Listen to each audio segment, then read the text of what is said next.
All right. Welcome to another exciting week in the GTIFL. Woo! Week 8, baby. We have an exciting matchup against the Supreme team versus the Axolotls. So we have a special player who have not been seen since a championship game. So we're about to interview the one and only Des. All right. What it do, Playboy? That's what's up. Look at you all dressed up. Okay. So, first off, welcome back. Thank you. When was your last game? It's a championship game actually versus his squad. Okay. Yeah, man. Honestly, even though I was dealing with a few stuff coming back into this season, but obviously I'm back now. Trying to give my team a good push towards the playoffs. Right? Okay, and we love that. We love to see that. So you guys are 2-2, right? So the benefit of being out sometimes is you get to see the team, the way they play and what they need, and how what you can bring when you do come back. So what can we expect in your return? Man, honestly, I just bring. Not to be cocky or toot my own horn, but I just bring speed and experience to the table. I bring that speed experience. I worked with these guys for a very long time. We've been playing football outside of here and stuff too. So the chemistry is there and stuff, and we just gotta put it together today, and going forward into a big playoff run that we hope to have. Yeah. So talking about the playoff run, you're playing against the underdog, arguably the underdog Axolotls. Yeah. They're a team who the record doesn't show how talented they are. Yeah. How do you approach a matchup like this where sometimes you can, it can be tricky? Nothing's easy. Every week you go into a football game, it doesn't matter how easy or hard the opponent is. Like you could either leave with a W or leave on a stretcher each week. So it doesn't matter. We don't take any team for granted. This is definitely not one of those opponents we're taking for granted. I know Axolotls personally. They're a really good team. They've played. Their record definitely shows a lot better than previous years. Yeah, exactly. Yeah. Their record's better, and they're playing a lot better than their record shows for sure. So good defense and all that stuff. And man, we don't take anything for granted, man. We look at all the strengths and and all the weaknesses of every team individually each week. So. All right, so now this is a double-edged question. So for the new fans out there who may not have had the opportunity to see you guys since you guys are on a bye or see you specifically, right? Give us a word that describes your team play and a word that describes your play style on the field. Tenacious. That's a good one. Tenacious. Yes. That's what we're gonna say. All right. So again, for those of you guys who don't know, tenacious, that means they're gonna be scrappy, they're gonna come at you hard, and they're gonna make sure that you work for everything you want and get out there on the field. Hey, Des. Yes, sir. Appreciate you, sir. Thank you for having me, sir. Let's get it. All right, baby. Let's go. Woo! We see it here first, baby. We got newcomers. The Supreme team about looking to go over 500 on the record. You heard it from one of the veterans player. They're trying to start the push towards the playoff now and make sure that they put themselves in a favorable standing to get back to that championship game. So I'm here with my partner, Coach Brian. Coach Brian, what can we expect from both of these teams today? Again, for the Supreme, it's pretty simple, right? So it is about winning to have like a 3-2 for the record and for the ranking, to stay close to the head squad and the Longhorns. And for the Axolotls, they have nothing to lose today. They have nothing to lose. They've been showing they've been really there all the time. They will play like it is the last game for them. So they have nothing to lose and everything to gain. Yes. So beating the Supreme today is going to be a huge statement, and it might change the shape of the league right now, because the Thunder in number 4 right now. So having the Supreme losing might give the Thunder makes it complicated near the end there. And that's exactly what we love to see in competition, right? We want to be able to see upsets, and we want to be able to feel the growth individually and as a team. And I think today is like you said it right on the nail, that the Axolotls have an opportunity to put the league on notice, because we've seen, everybody knows the improvement that they have collectively. You see them putting points against the defending champs and Longhorns, right? and Longhorns, and other teams aren't able to put up some of these points that they're putting up, right? So usually the Longhorns shut out teams, and we've seen Axolotls get 1 or 2 touchdowns. And same down. Yeah. Same thing happened with the hit squad, where Yes. up until the third quarter, Yeah. it was a game, Yeah. and then obviously championship pedigree prevails. So I'm excited to see today's matchup. So talk to us about the two key players that we can expect for this game, because both teams Yeah. were on the bye last week, correct? Yeah, so definitely for the Axolotls, let's have the Axolotls. McGregor, number 13, he is the guy, he is everywhere. He play offense, he play defense, he played wide receiver, he play running back, he's the safety, cornerback, and today is going to be the cornerback for the Axolotls. Number 13, McGregor is the player to watch for the Axolotls. Okay. And for the Supreme, again, this is the kind of team as the Longhorns and the high squad. They have players you can play very well. First, the cornerback James Maverick, number 13 player to watch. He's the mastermind behind the offense of the Supreme. Yeah. You have Rob Sino, tight end, who can, if the ball is on his way, he's going to catch it. He's an amazing player. He's always trying to be free. Number 80, Rob Sino, and defensively, number 44, Tyler Deckers. Mr. Deckers. He is the linebacker, middle linebacker. He's the eyes and the metronome for the defense. So the anchor. This is the player to watch for the Supreme. And again, they have a ton of players that we can mention, but those key players that are players like Mike, Joseph Lawrence. Yeah, the running back. Dez Hilton is back. Yeah. So again, his squad have players they can play left, right, and center. Yeah, so for me, the matchup that I'm excited to see is the way the quarterback are going to use some of their toys. Oh, yeah? Right? So I'm excited to see the Axolotls defense, especially at the safety level, how they're going to take away that chemistry. Mr. Santiago. Between James Mavericks and Sino. Yeah. And ultimately, what are they going to do with their big target when they're on offense versus Tyler Decker with the middle of that offense. So as we start the first game of Week 8 in the GTIFL, we have the Axolotls versus the Supreme team. Axolotls looking for the first W of the season, and the Supreme team are looking to go 500. I mean, again, this is huge for both teams. And I think it is more important for the Supreme to win that game, to stay close to the top two right now, the East squad and defeated champs, and the Longhorns will just below number 2 in the ranking right now. All right, and before we jump into this game right here, stay tuned for the game of the night, which is going to be the Knights versus the Hit Squad at 8:30. So we're about to start the first snap of this game here. This game is brought to you by our sponsors, Access Storage, and we have a toss to the left with about a gain of 1 yard. I mean, again, it's always like that. I mean, I love how the Axolotls try to change how they play football indoor. They always come with new players, tricky players, and like it is. I mean, again, like we saw it a couple of weeks ago. They played in the center the whole game. Yeah, and that was a big change for what we've seen so far indoor. Second and 24. So that's it's he rolls out and he's looking for a target. He jumps past and it is wow. Big hit by George, the safety. George Filipios again. He made sure that just in case you catch the ball, you gotta separate the player from the ball, and making the catch almost impossible. But, Third down. But this is a statement. Well, like George, what he did tonight, what he did on display, it's a statement on try to catch the ball and see. Yeah. So for them, try to catch the ball and see. And now, what we see, we think twice. If the sun coming, they will think twice before catching the ball. Exactly, and that's what that big hit was about, a statement. So let's see here. This is now going 3rd and 24.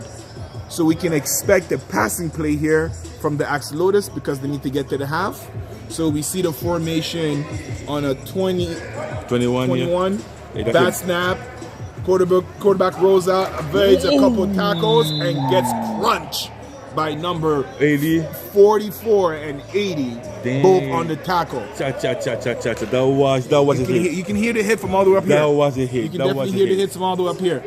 So we have a punt And that puts the Supreme on offense for the first time of the night.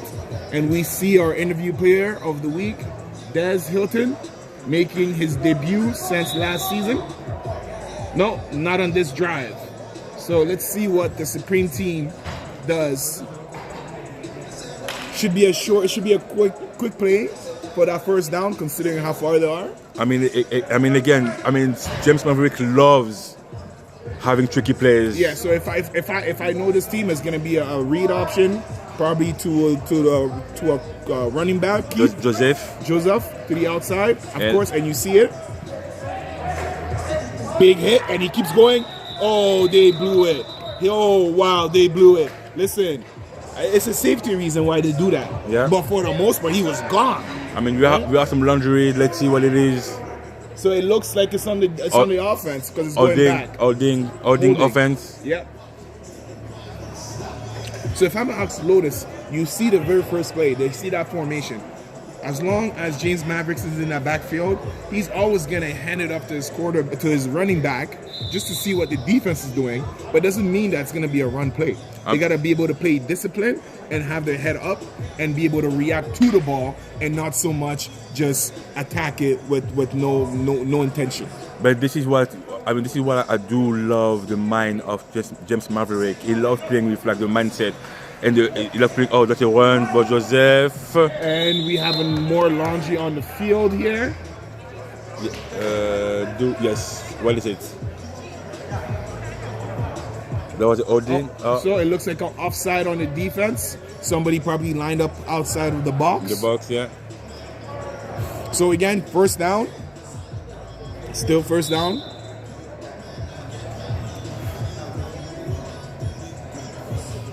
Yeah, so I was saying, like James Maverick loves playing with people mind. Like, so he will try to attract you for the run until like it's too aggressive. Yeah. And then Robson is there behind the linebacker. Yep.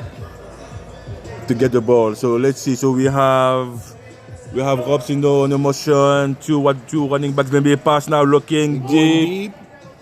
And that was too deep. Pass is incomplete. So we see Santiago on the play there, making sure that he surveys and keeps everything in front of him. But again, the formation which James Mavericks likes to operate in keeps the defense on their toes. He always gives you a run look, but it's a run look that he can pass out of. So just when you think you got him figured out, he pulls it, and the best part about it, he can move himself. He can. Again, and he showed it like before. The scramble game is pretty good. Yeah. So he's up there with the best of them. One on one, he will be free and get away with it. So let's see now. So we have three. We have Stad to the bottom of the field. Quarterback motions out, and he looks for his favorite target, Robsino, which is incomplete. Third down.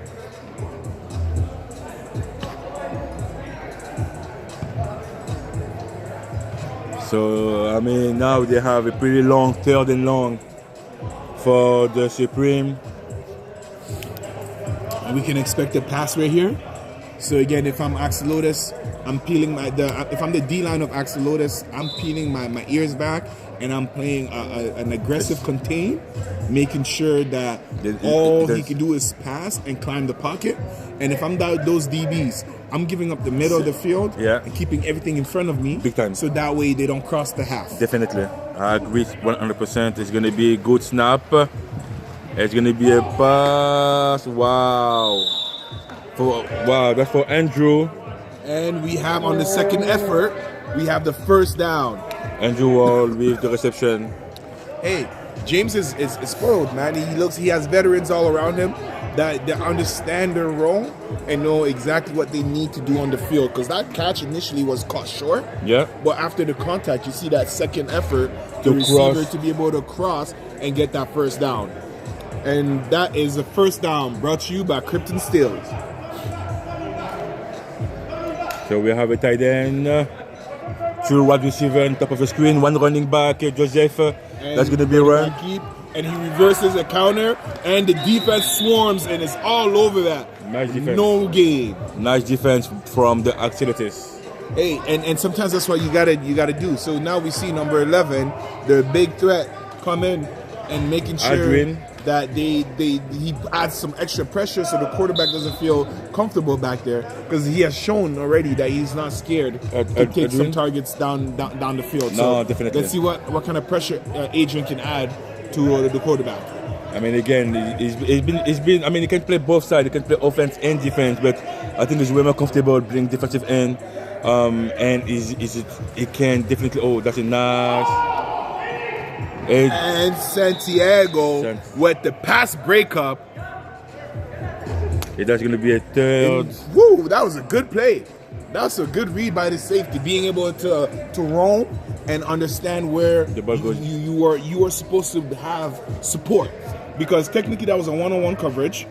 The receiver was open. It was a good pass. It was. But the safety came out of nowhere, as a good safety should, to break that up. Like I really said, for the only thing I'm going concerned for the Axolotls is the fact that they don't have a lot of players. Yeah. We saw the Axolotls doing amazingly at the first half, Yeah. being able to stop offenses. But after a couple of time, it's getting harder and harder to stop, because you don't have a lot of players to play both sides of the ball. And again, football is physical. It asks a lot in your body. Yeah. So being able to do it for 1 hour straight, hopefully we'll be able to do it. But let's see. And we see more and more Supreme people coming.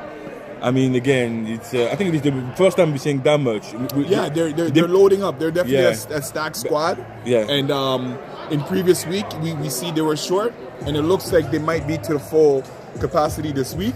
And we have another punt.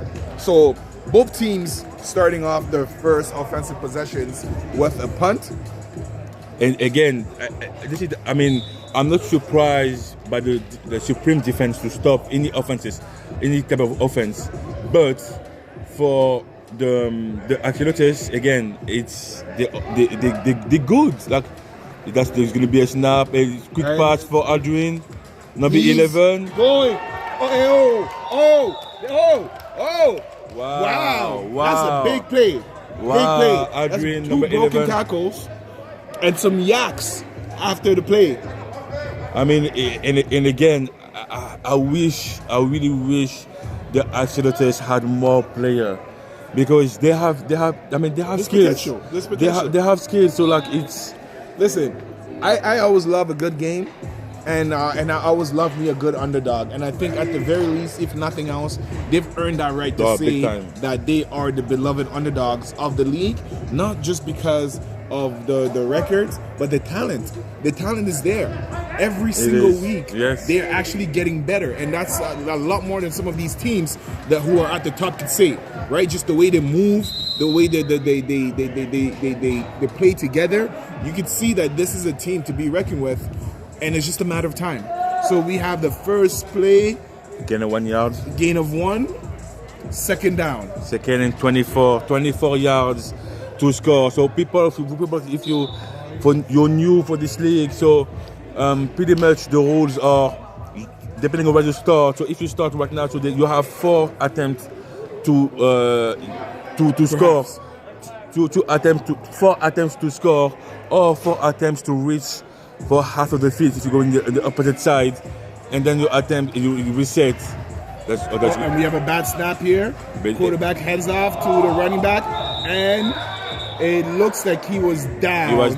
He was down. But hey, from a bad play. No, that's a fumble. Fumble. Wow. Fumble recovered by the Supreme. Great defense by the Supreme. Great alertness to be able to see that the snap was not a good snap, and therefore, as the yards are being gained, to be able to put the ball out to negate some of the progress. And indeed, they were able to retrieve that ball back and negate some points.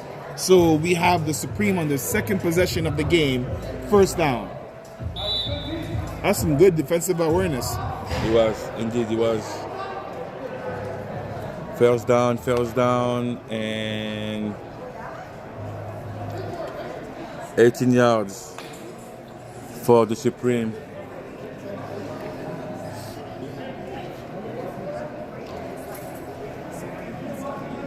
So we have one receiver, two wide receiver, two running back, and it's gonna be released for Mr. Joseph. And yep. Damn, like I'm sorry for my language, but Hey, listen. how they came so fast on These him. guys are hitting hard, man. Wow. They're hitting hard. But that's going to be a good gain by Mr. Joseph on that quick pass from Mr. James Maverick. Second and six. Second and six for the Supreme. One tight end, Andrew. It is going to be a long pass. It is caught. It is caught. Touchdown, Rob Sino. I think they call it for short. No. Let's see what it says. Is this called? On the one? On the one. And I think it is on the one. Under one. Hey, listen. That is exactly the type of play James Mavericks likes to run. Making sure he gets you sleeping and focus on the run while he's taking over the top of your defense by feeding his receivers. I mean, again, that's all the preparation. He starts with the quick pass on the outside. Let's see how it is now. Manjaric is looking. That's going to be a completion. He gets it in. Now it's the touchdown. Touchdown Supreme, brought to you by Madonna Engineering. 6-0 for the Supreme. Touchdown catch by number 22 of the Supreme team. Way to be patient.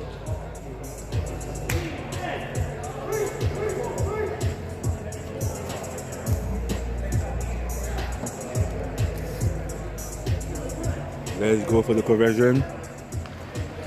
That's going to be a quick pass. James Pump fakes, takes a step back, and finds his receiver. Incomplete. That was for Mr.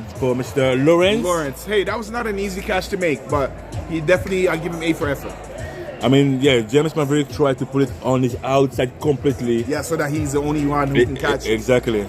Basically, what a little bit too outside of him. So the score, 6 for the Supreme, 0 for the Axolotls. The time, 14 minutes and 25 seconds on this first half. Week 8, DTIFL. Thank you if you're watching from Canada, from the US, and from Mexico and around the world. As my friend Emma will always tell you, tell a friend to tell a friend to tell a friend about this league, because it's getting bigger, it's getting more funnier, and I hope you enjoy it from home. Let's go. And that's an errant pass intended to number 82.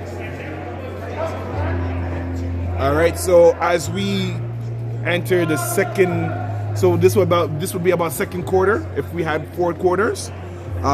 There's about just under 14 minutes left in the clock before we go into the half. So I believe that if the Axolotls can put some pressure on the Supreme team, they will put themselves in a better position to come out of this game victorious. Because as we mentioned in the beginning, a lot of time they run out of gas. Yes. So because the first half is about halfway done, it's important that they play with this speed and try to put the Supreme team on the heels in order for them to put them some points going into the half. Because if they don't get some points before the first half, I'm afraid that they might run out of time because the Supreme gets the ball in the second half.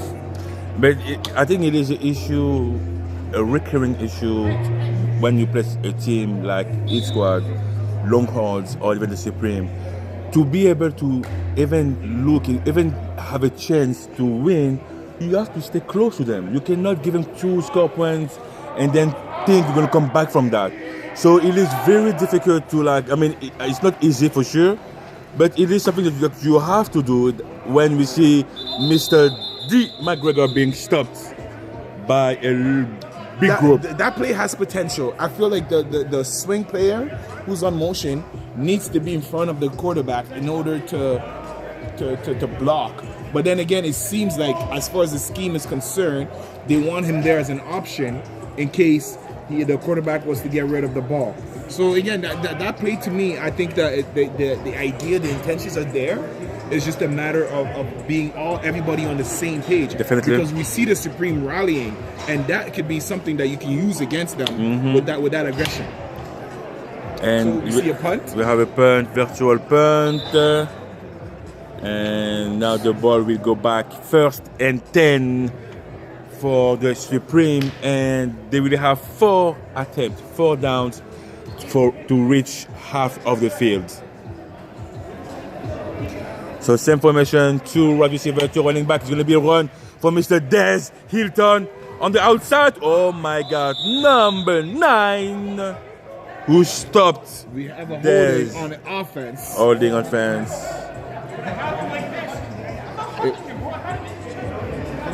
And we do have some discussion with Rob Sino and the referee. And we're going back 5 yards.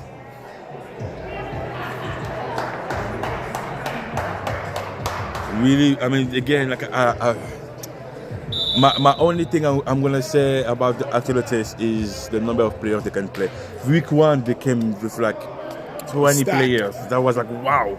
And they played very well against it. Even if they lost, they played very well against the Thunder. And the number of players went down when we see Mr. Oh my God. Oh, he dropped it. Wow. Oh, that was a bunny. That was gift wrapped. That was. Hey, listen. It's not so easy. It's not as easy as it looked to make those catches. Sometimes when you're wide open, the catch can be a little harder because you have to track the ball. 1, 2, you got to be able to have some kind of field awareness, and then 3, survive the contact, whether it be the contact from the defender or the contact of the ground. So that was a great intentions right there. I'm sure that's something that's going to stick with him, and he's going to be able to make up for it. So we have 3rd down, which is a run now. Oh, he jukes, evades one defender, keeps going, and he gets tackled for the 3rd down. 3rd and about 2 yards to go. Wow.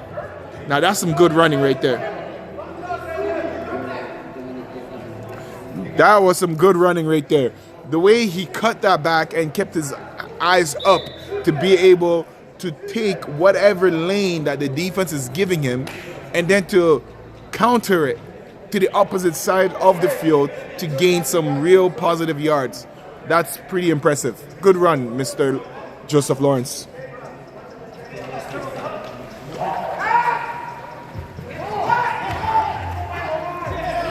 All right, we got the big boy rumbling and Axolotls on the play saying no for a gain of about 2 yards. So we have 4th down, 4th and 3.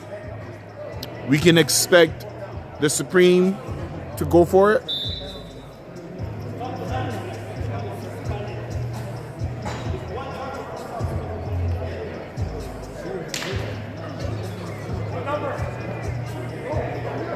So we see the Supreme again in that split balance formation.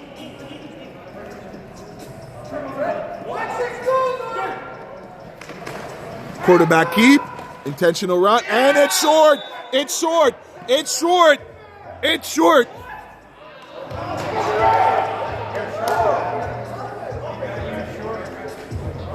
That was a good defense by the Axolotls, making sure to sniff that out and held their water. Turnover on down.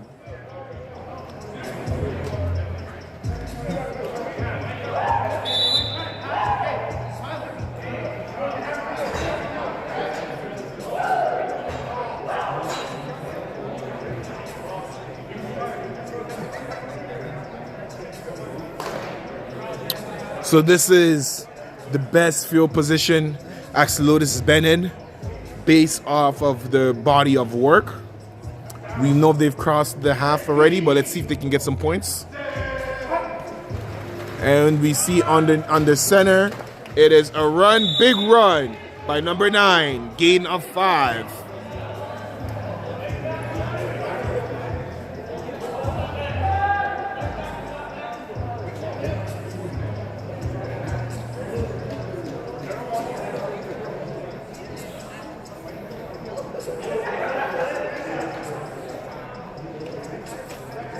All right, second down.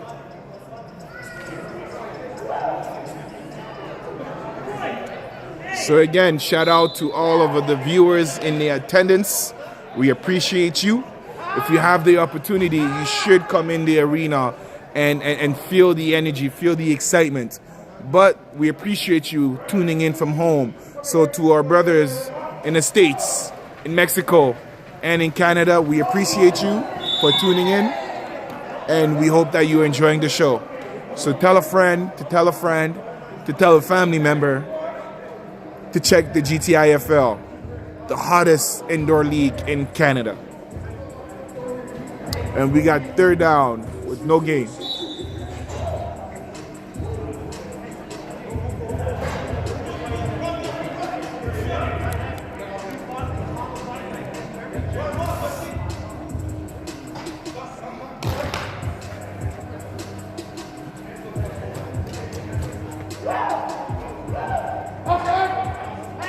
We have the motion, Adrian in motion at the top of the screen. And it looks like the defense was drawn offside. That's some good quarterbacking right there, making sure you use the cadence to gain you some yard. So with the laundry on the field, let's see what their stripes are gonna call.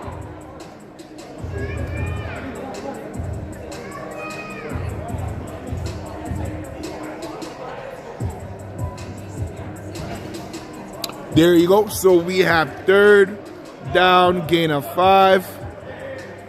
So again, if you're new to the league, understand that you get 4 down per halves. So if you are in this half, as you see, which is the second half, you have 4 down to try to score. However, if you are starting in your own end zone, you have 4 half to the half and then 4 more to the end zone. So you see the pass intended here. Quarterback steps out the pocket, gets a couple of yards, and gets taken down by the DB. And that's 4th down. 4th and 10.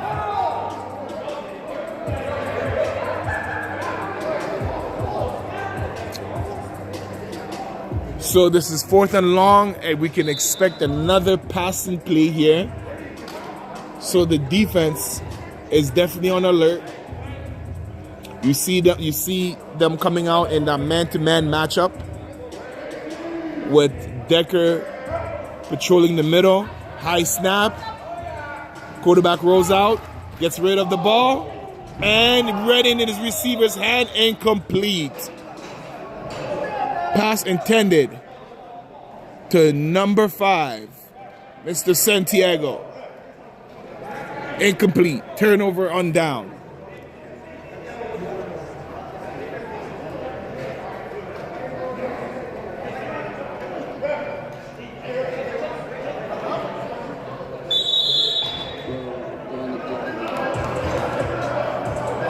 And we have a timeout on the field. Timeout by Axolotls. So the first half has been brought to you by Access Storage, leading in self-storage. We see a very close game where the Supreme team was able to get on the board first with a touchdown. And we have the Axolotls being able to apply pressure, but still not able to have any points to show for it. So we hope that the amount of body that they have is enough to be able to sustain not just the first half, but the whole game. Because as you see, a lot of their guys are going to be going both ways. And as my partner said, it's not something that is easily done for an hour in this sports, because not only is it fast, it's dangerous, and it's very taxing on the body. So timeout is done, and we see the Supreme team being loaded, gathering on the field, game planning, and making sure that they can capitalize with the remaining 2 minutes that's left on the clock.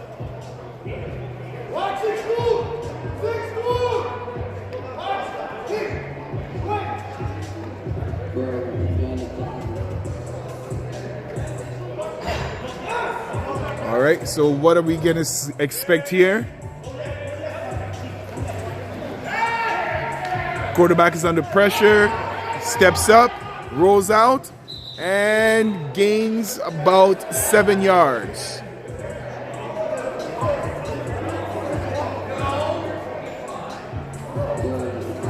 So as I said earlier, that's the elusiveness that the quarterback Jay Mavis has.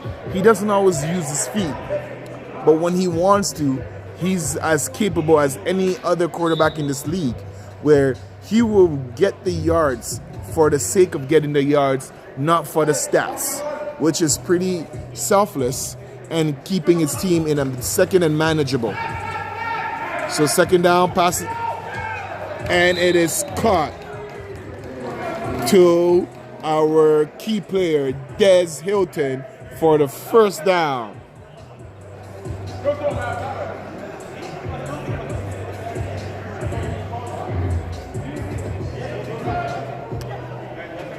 All right, so as we get closer to the last minute here, let's see if the Axolotls can bend but not break and prevent the Supreme team from getting on the board, furthering making the difference between them that much greater. So we got first down because they passed the half. Quarterback drops back, and pass intended but incomplete. Good defense by the Axolotls, forcing a second down. And we have another timeout for the Supreme with about 45 seconds left on the clock.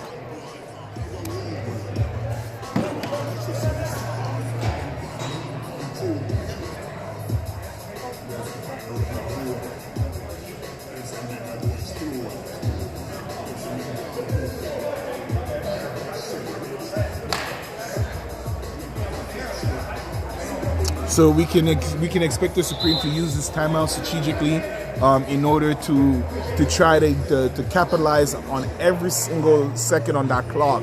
So I can expect them to not only get some points on the board, but make sure that they leave little to no time for the Axolotls to be able to clap back. I mean, again, for the Supreme be able to score right now, to score game before the half, that would be huge.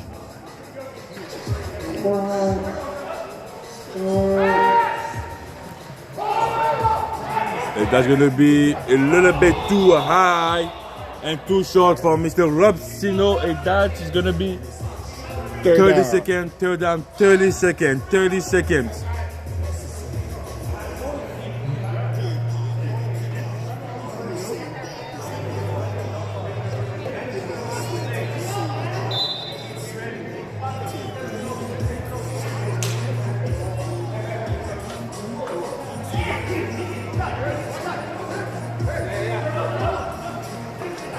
All right, and we have another pass. Quarterback climbs the pocket, and pass intended to the trusted tight end, Robsino, incomplete, and that is the half.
All right, so as we go into halftime, I just want to give a shout out to all the fans watching.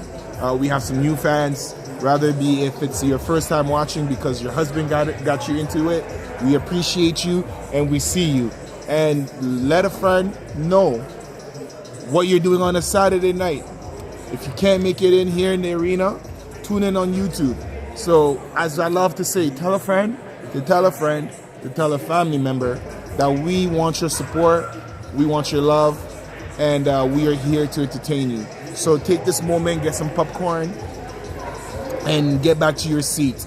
The first game of the night, we have the Axolotls looking for their first W of the season against one of the powerhouse of this league, the Supreme Team, looking to go over 500. Very low scoring affair, which means that both the defenses are sharp. Both the defenses came to play. So it's going to be a matter of which team makes the first mistake to draw and separate themselves. So we have the Supreme Team getting the ball in the second half, which we saw them not able to add more points on the board, which is a great outing for the Axolotls. However, as we said many times throughout the stream here, the low bodies might be something to stay tuned, because we don't want to see anybody get hurt, which is only going to make it that much harder. And ultimately, we want to see them sustain the speed of which they've been playing in that first half. We see the Axolotls coming out, the very first play with that toss, running hard and fast. We see the quarterback not being afraid to step out the pocket and get the extra yards, forcing the Supreme Team to also bring their A game and use all of their tools, which we see that happen. But again, there wasn't enough points that came from those opportunities. So let's see what happens in the second half. Back to you in about a minute.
And we back for the second half of this game. The Supreme leading right now 6-0 against the Axolotls. And let's see if the Supreme will be able to score more points, or if the Axolotls will stop the progression and maybe come back to this game.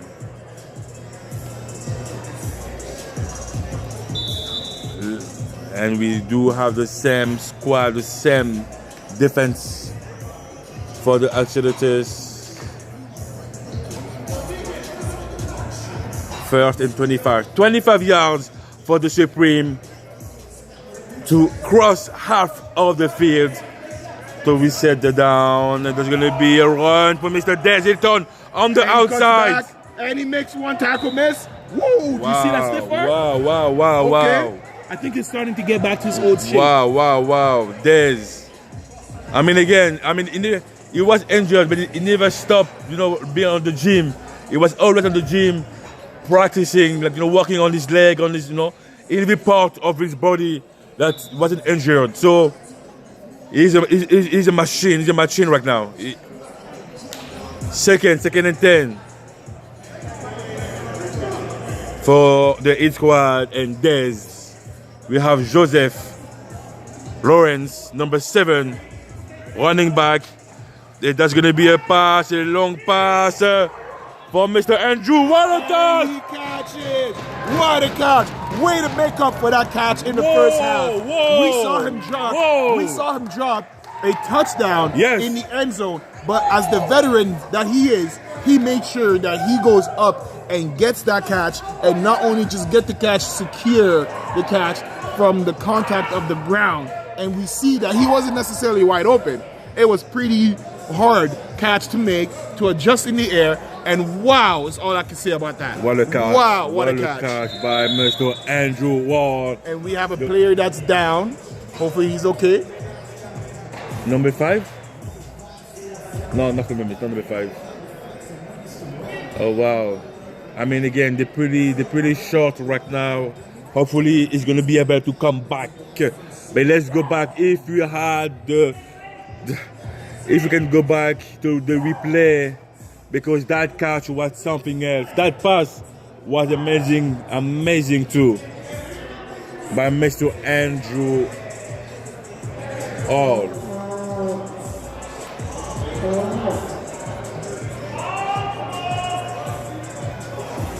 And again, thank you for all our sponsors. Without you, we will not be able to be here tonight. Copper Inc., Madonna Engineering, Maverick Group of Contractors. We have Access Storage, Krypton Steel, Canaan Pipe Works. Thank you for being here. And big thank you for supporting the league.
All right, so we see the Axolotls player get up.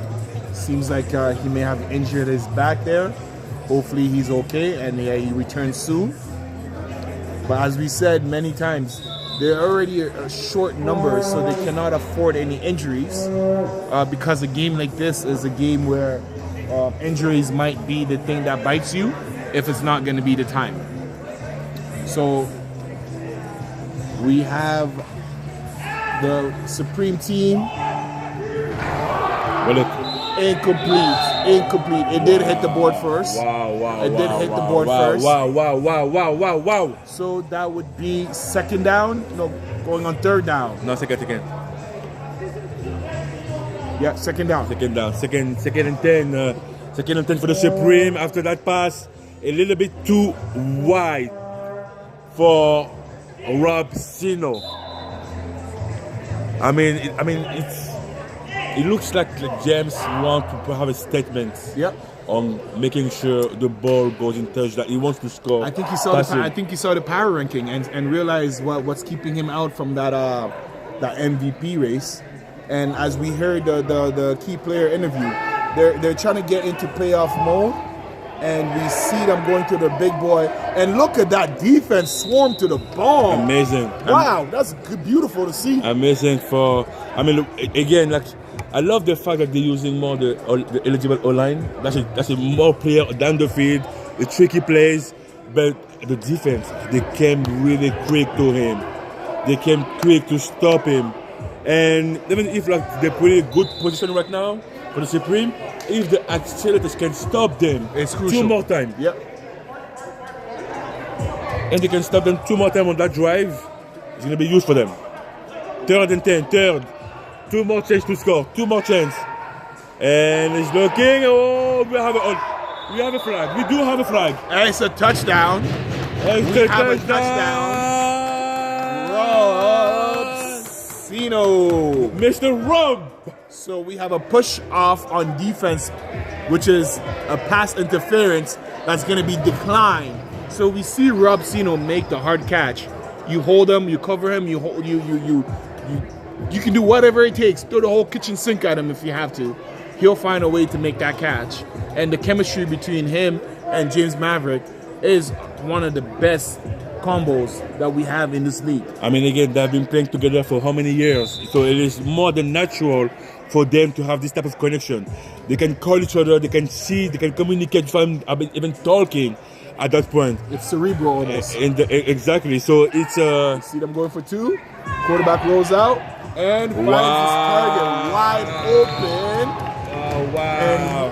And we do have a flag. It looks seems like a holding.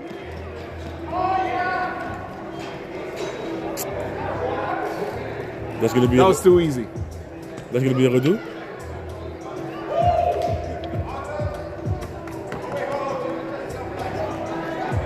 Decline, and the 2-point is good.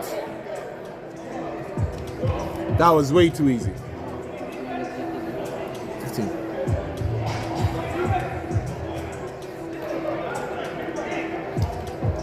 And this is, again, like that's not the scenario we will expect for the Axolotls right now in the beginning of this half to conceive a touchdown like that. But again, what a previous play by Mr. Andrew, what a catch, what a pass. Yeah, he started that drive. Exactly. And what a pass from Mr. James Maverick, and the 2 passes from Mr. Rob Sino. Again, like and this is what we have been telling. Like, you cannot let those teams take large and having 2 scores right now. It's going to be very hard to come back from that. Of course, and now you start to see the Supreme team's confidence go up. You're hearing them talk, and you see the blitz. Oh my God! Gets picked up. Oh my God! Right away, Mr. Gilmore. Hey, Mr. He was not. Did you see the pressure from 44? Yeah. Making him bounce outside, and Gilmore was there He waiting. was there waiting. Give him my bread. Give him my bread, Mr. Gilmore. Pay that man. Pay that man. Wow. Second down.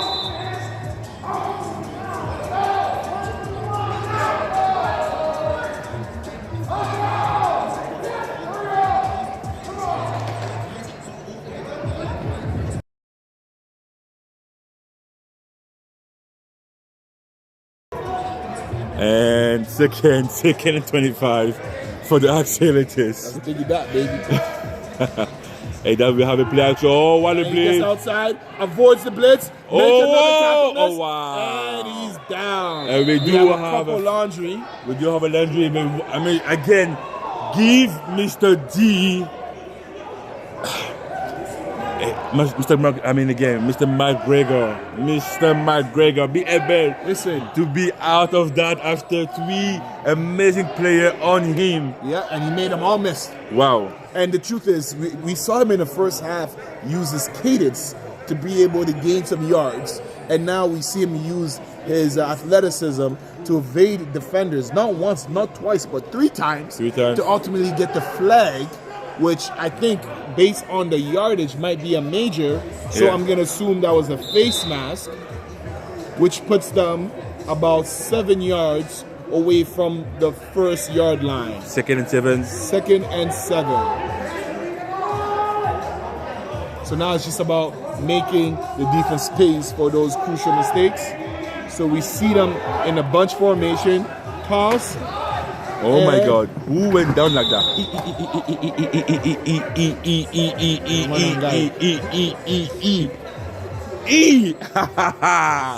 This is how we like football. See what we want to see. You know, but again, everything is safe. They have all the equipment to be safe.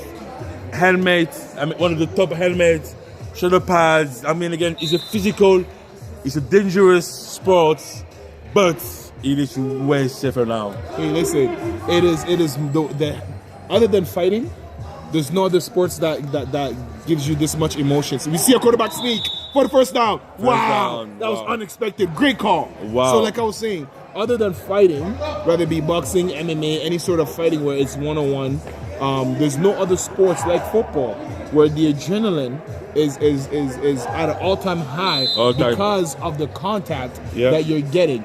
You can go in for the hit or getting hit and bounce out of there like you're ready to go to war. And we're seeing that from these two teams, the way they're just hitting or flying to the ball. It's a beautiful thing to see. So we saw the quarterback use his savviness and do a quarterback sneak, catch the defense on the heels. And now we have a pass intended to the big tight end, number 11, for gain of 7. And Gilmore on the tackle, negating the gains. That was a good play by the Axolotls. Bubble pass from Mr. Adrian, number 11, with a good gain of 10 yards. Maybe this is the drive that we see them get on the board here. Let's see, and hopefully, again, like it's the defense though, the supreme defense is really hard to go against.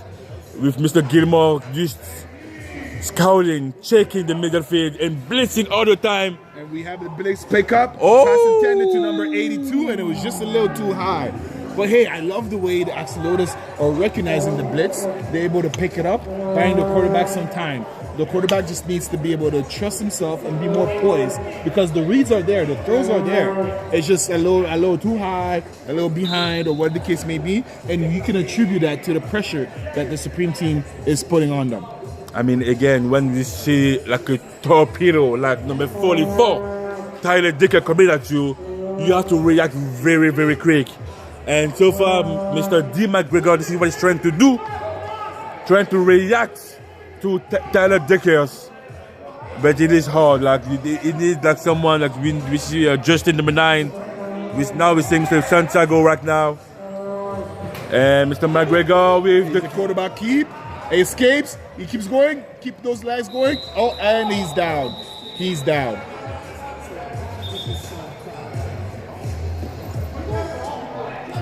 All right, so let's hope everybody gets up from the pile safely.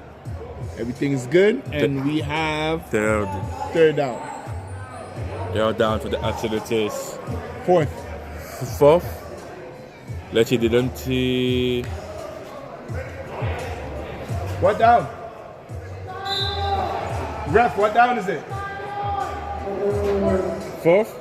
Yeah, fourth. 4th for 18. All right, so we can expect a pass here. I mean, Right. that's going to be expected again. And you hear the blowhorns going, trying to hype them up. And you see that formation that 12 formation with one running back. And he gets rid of it quickly. Oh, wow. Make one miss. What just makes the second one miss. And he almost there. Almost there. Short. And who dares? Who dares by number 9? Gilmore for the stoppage. Hey. A turnover and down. With a name like that, you're usually pretty good. I mean, we know him. We know him for like from time now. He always been one of the players to like always step up for his team. And every time he's here, it looks like Tyler is a little bit like more at ease when you have someone like Gilmore around him. So having him tonight is huge for the defense. And it's going to be a turnover and down, brought to you by Sony House, one of the sponsors for the GTI Fair. Thank you for being here, supporting the league. All right, so we see the Supreme coming out in a 21 look. Running back keep and good tackle by the corner. Wow. Making sure that it is a short gain, second down. Number 1 for the Axolotls.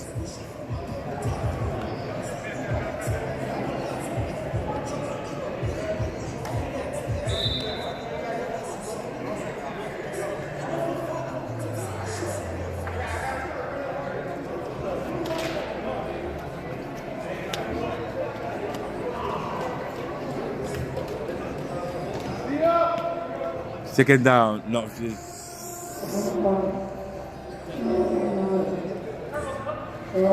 And Mr. Jess Maverick is looking to go super deep.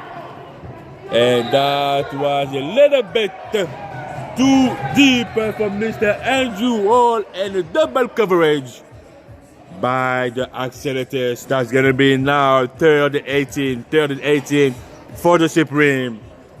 And we can expect a pass because they have to cross half of the field to have a chance to continue the progression. Third down. And the time, 15 minutes and 50 seconds to go on the second and last half of the game. Supreme 15, Axolotls 0. And we have a good snap. James Maverick is going. That's going to be a sack by Mr. Aldrin, number 11 for the Axolotls. What a play by the defensive end, Aldrin. After the pocket being open, James wanted to climb, and that's going to be a punt. A punt for the Axolotls and a turnover. And now the Axolotls will get the ball back, and they will have not a lot. They're actually at the midfield, first and 25 yards. 25 yards to score and add some points on the scoreboard. 15-0. For the Supreme, 14 minutes to go on this half.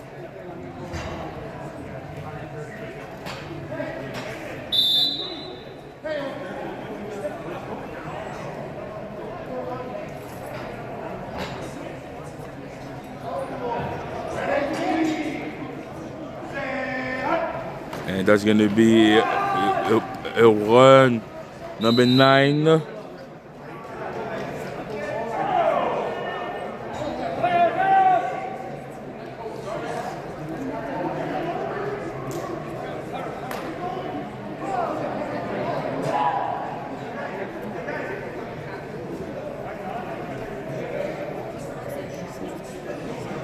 Going to be a second after the run. That's a gain of 1 yard. 1 yard for the Axolotls.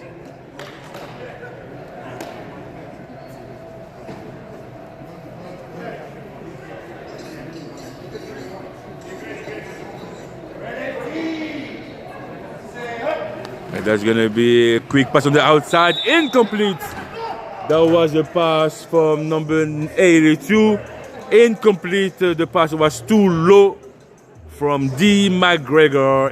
It's going to be a third down, third and 24 yards to score for the Axolotls. That we can expect a deep pass, and if I was the Axolotls, I would aim for Adrian number 11 with a tall pass, but it's going to be hard because the Supreme has an elite defense.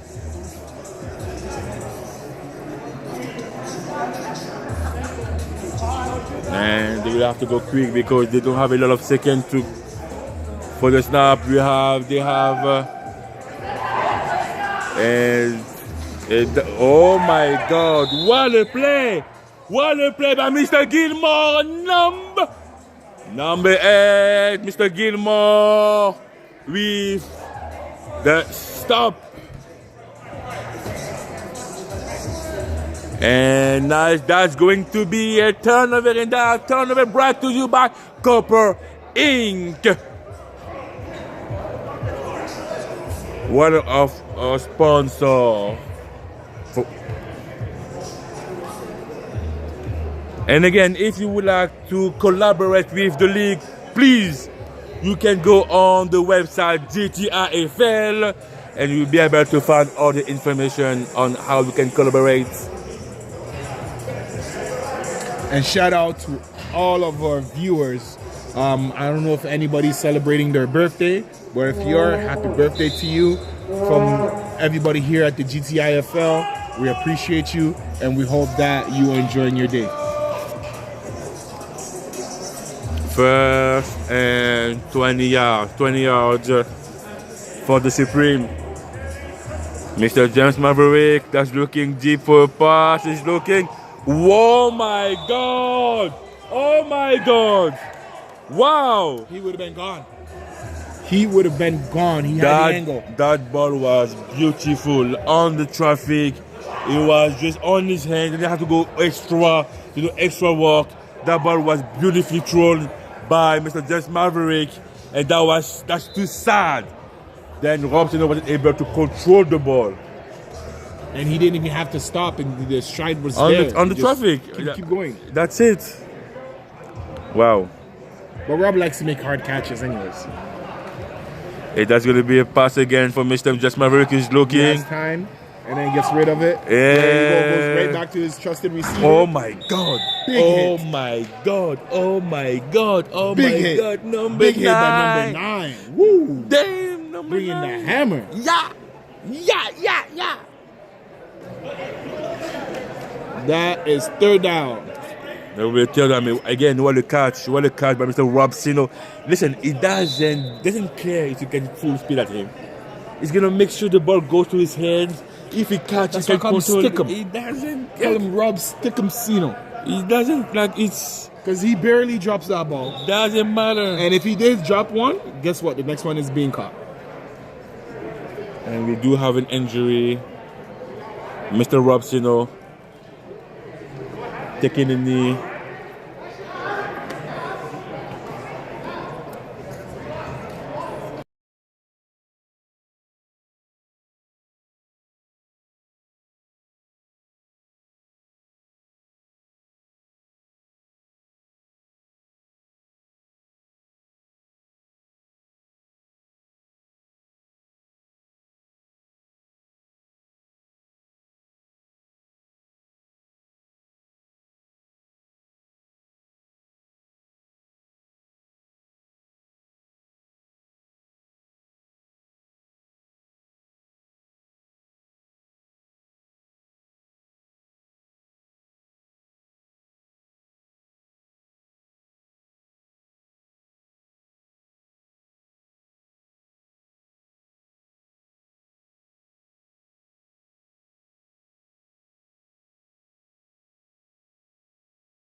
And 3rd and 7 for Mr. James Maverick. And that's going to be touch ground. Let's see.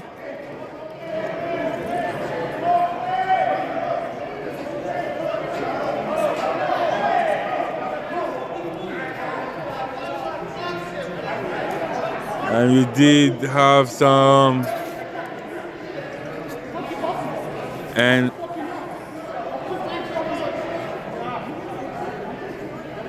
that's gonna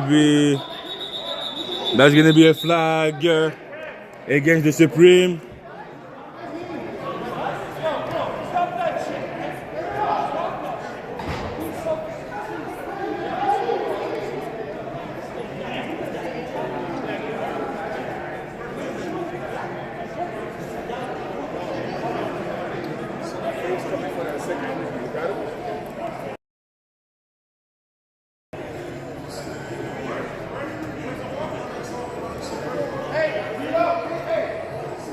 And we do have a penalty against, It's getting chippy.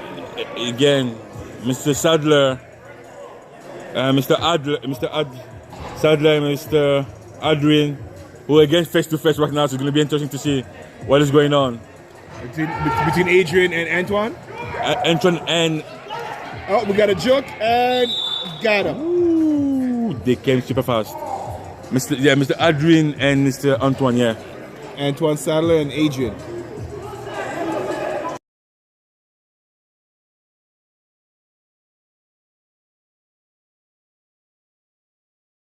Aldwin.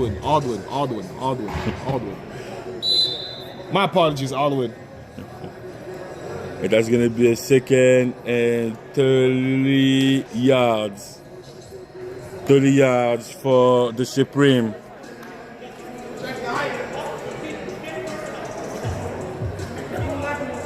Joseph, we have Dez, and we have Mr. Robsino. He's looking deep. First down. Hey, they saw it. Third down. Oh, third down. Okay. Yeah, so because what happens, The so flags. Andrews, crossed the line, but they have the flags, came back. All right, so you see that even though they knew it was going to number 9, it's one thing to know where the play is going. It's another thing to be able to execute it and stop it. And that's where the veteranness of the quarterback comes into play, to have the confidence to still be able to deliver the ball to his players, even though he knows that the defense knows what's coming. So we got third down.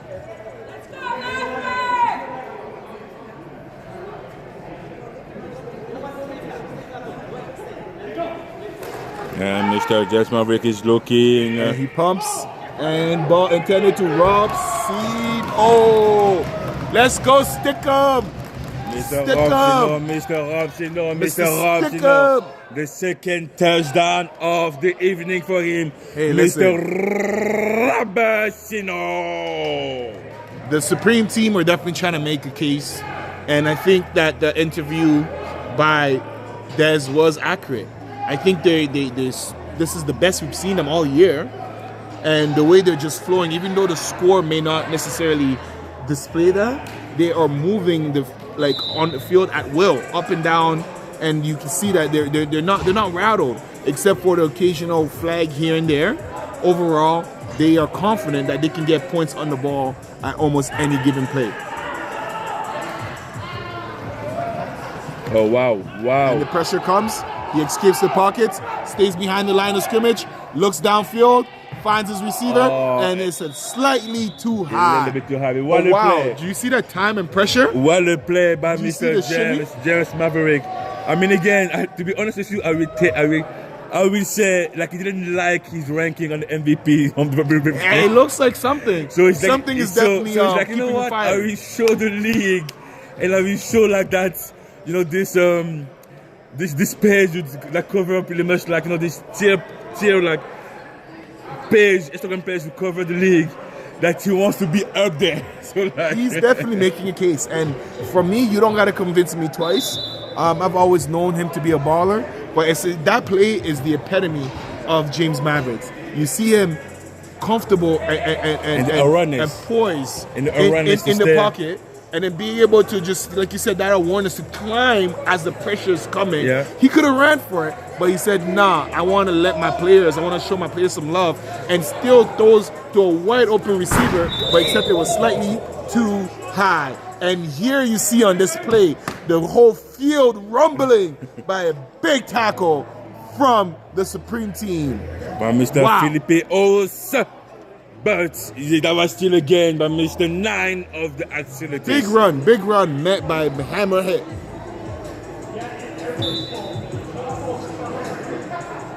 So if you're not here in attendance, you want to be here so you can feel some of these hits, so you can feel the electricity in the arena. Despite the score, you can tell that these young men are out here competing, and you wouldn't be able to tell that off the field. A lot of them are close friends. Actually. And we have some play action. Bubble pass from Mr. Adwin. Adwin with the first down.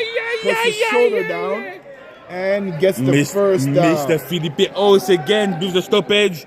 But that was a good game by Mr. 11 Adwin, who stay in the ground right now. Looks like he got a stinger. The way he put his shoulder down. Yeah. Definitely, there's something that got pulled or like awkward right there. So we hope that he's okay, because he's a vital piece of not only their offense but to their team. Yeah, it's probably a shock. He's gonna be fine. It happened before. Get up, you're fine, as my people will said. Yes, it's probably a little shock. Yeah, but we hope that shock doesn't keep him out of the game. No, for sure. I mean, again, the Axolotls needs all their players right now. Adwin adds a lot to that team as the number 9 and number 13, D. McGregor. I mean, Santiago is there too. They add a lot to that team, so I hope the Axolotls will keep all their players.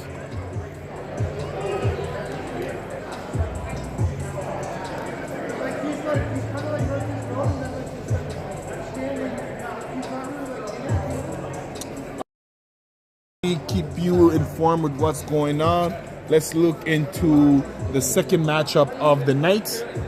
Knights against the head squad. The E squad. So the head squad. No, Thunder. I think it's Thunder people playing. Yeah, Thunder. It is Thunder's playing. Yeah, it is the Thunder. The Thunder's playing. So because we have that the third week that was So the schedule says a little bit. The Thunder's gonna play against the E squad. Thunder right now, who is number 4 in the ranking, playing the E squad. The E squad is pretty much the team who decide who is good, who is not good. Yeah. I mean, they are like the metronome of the league, undefeated. Like the least score against them. I mean, they play the efficient. They are efficient. They are highly favored going into this matchup. I think the odds are 1100. It is. I mean, yeah, it is. Again, like, don't underestimate the Thunder, but the E squad at that level right now.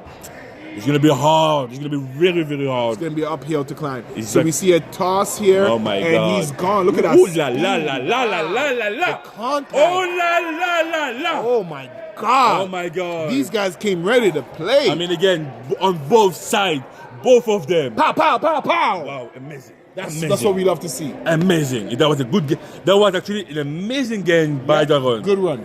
Second down.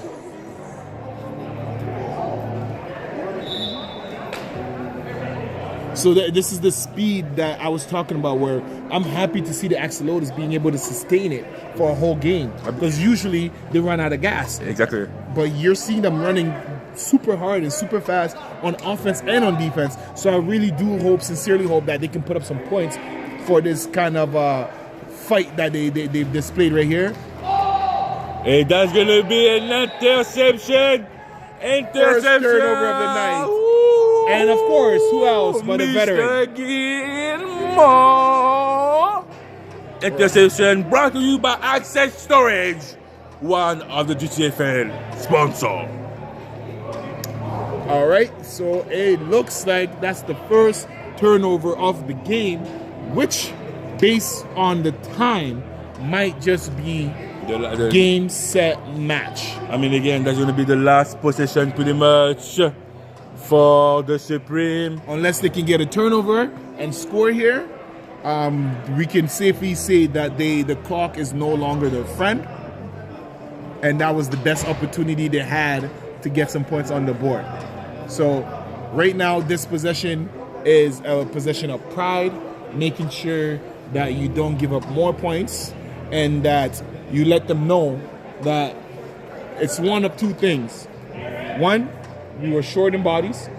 Two, we ran out of time, which seems to be a reoccurring thing for the Axolotls.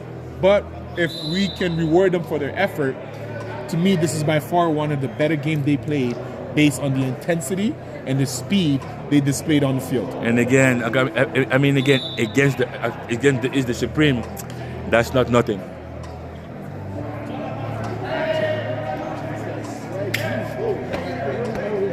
And that's going to be, is going to be, let's, two wide receiver. We have Andrew Hall with the red helmet. That's going to be a pass by Mr. James Maverick, who's looking. And that's going to be a safety. Wow, there's the points we were talking about. Wow. Getting on the board, making sure they make a statement and let them know that we are here to play, baby. Wow. I mean, I hope they will take the points, you know, go to the end. Wow. And we can see all the disappointment on the Supreme side. Who wanted to have a flag. Let's see if it is declined for sure. That's going to be against the Supreme. And they will take the points. They will probably take the points for the safety. It go all the way down over there for the turnovers. Let's see. Yes, they go in to take this point. Hey, they're all on the scoreboard. They are on the scoreboard.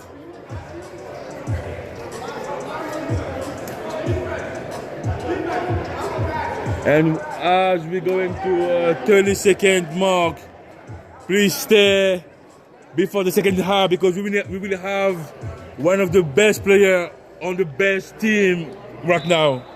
Yeah. One of the vets, not one of the vet.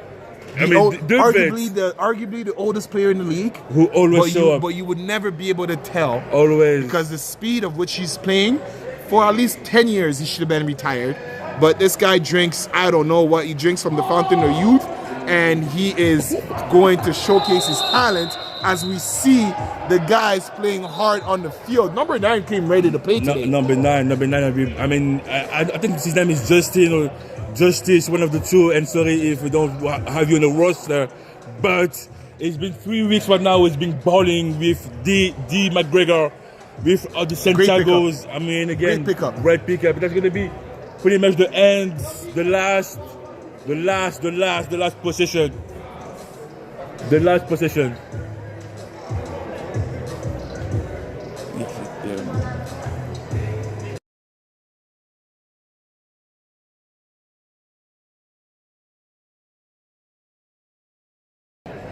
But shouldn't they have 2 points then?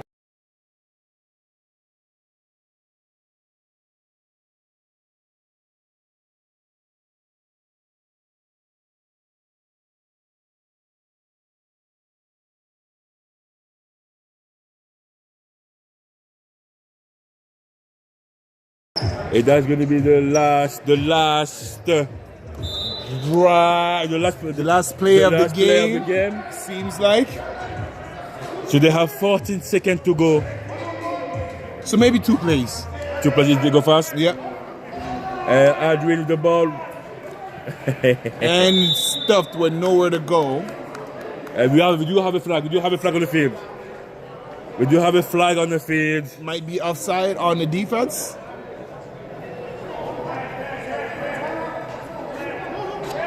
And no, it's on the offense.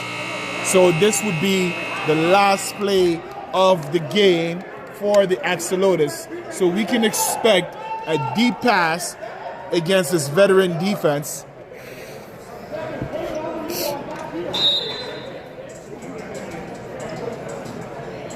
And as we wrap up this last play right here, let's talk a little bit more about the hit squad and their undefeated record.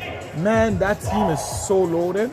I think that any opponent that plays against them has to come very poised and have to have the ability to look downfield. And we have a good catch, ending the game with the first down. And that will be the end of the game for Supreme 21, Axolotls 2. So the Supreme team was able to go over 500, and Axolotls still looking for the first W of the season. So without any further ado, we see the players from the hit squad come up on the field, and the Thunder as well. So I'm gonna turn it over to my partner and the player interview for game number 2, Phil Dixon. Phil Dixon, I mean, again, what a pleasure to have you here with us tonight. It's a pleasure to be here. I mean, again, E-Squad, champion, undefeated. What can you tell us so far about the season for the team? We went in a different direction, and it's been prosperous.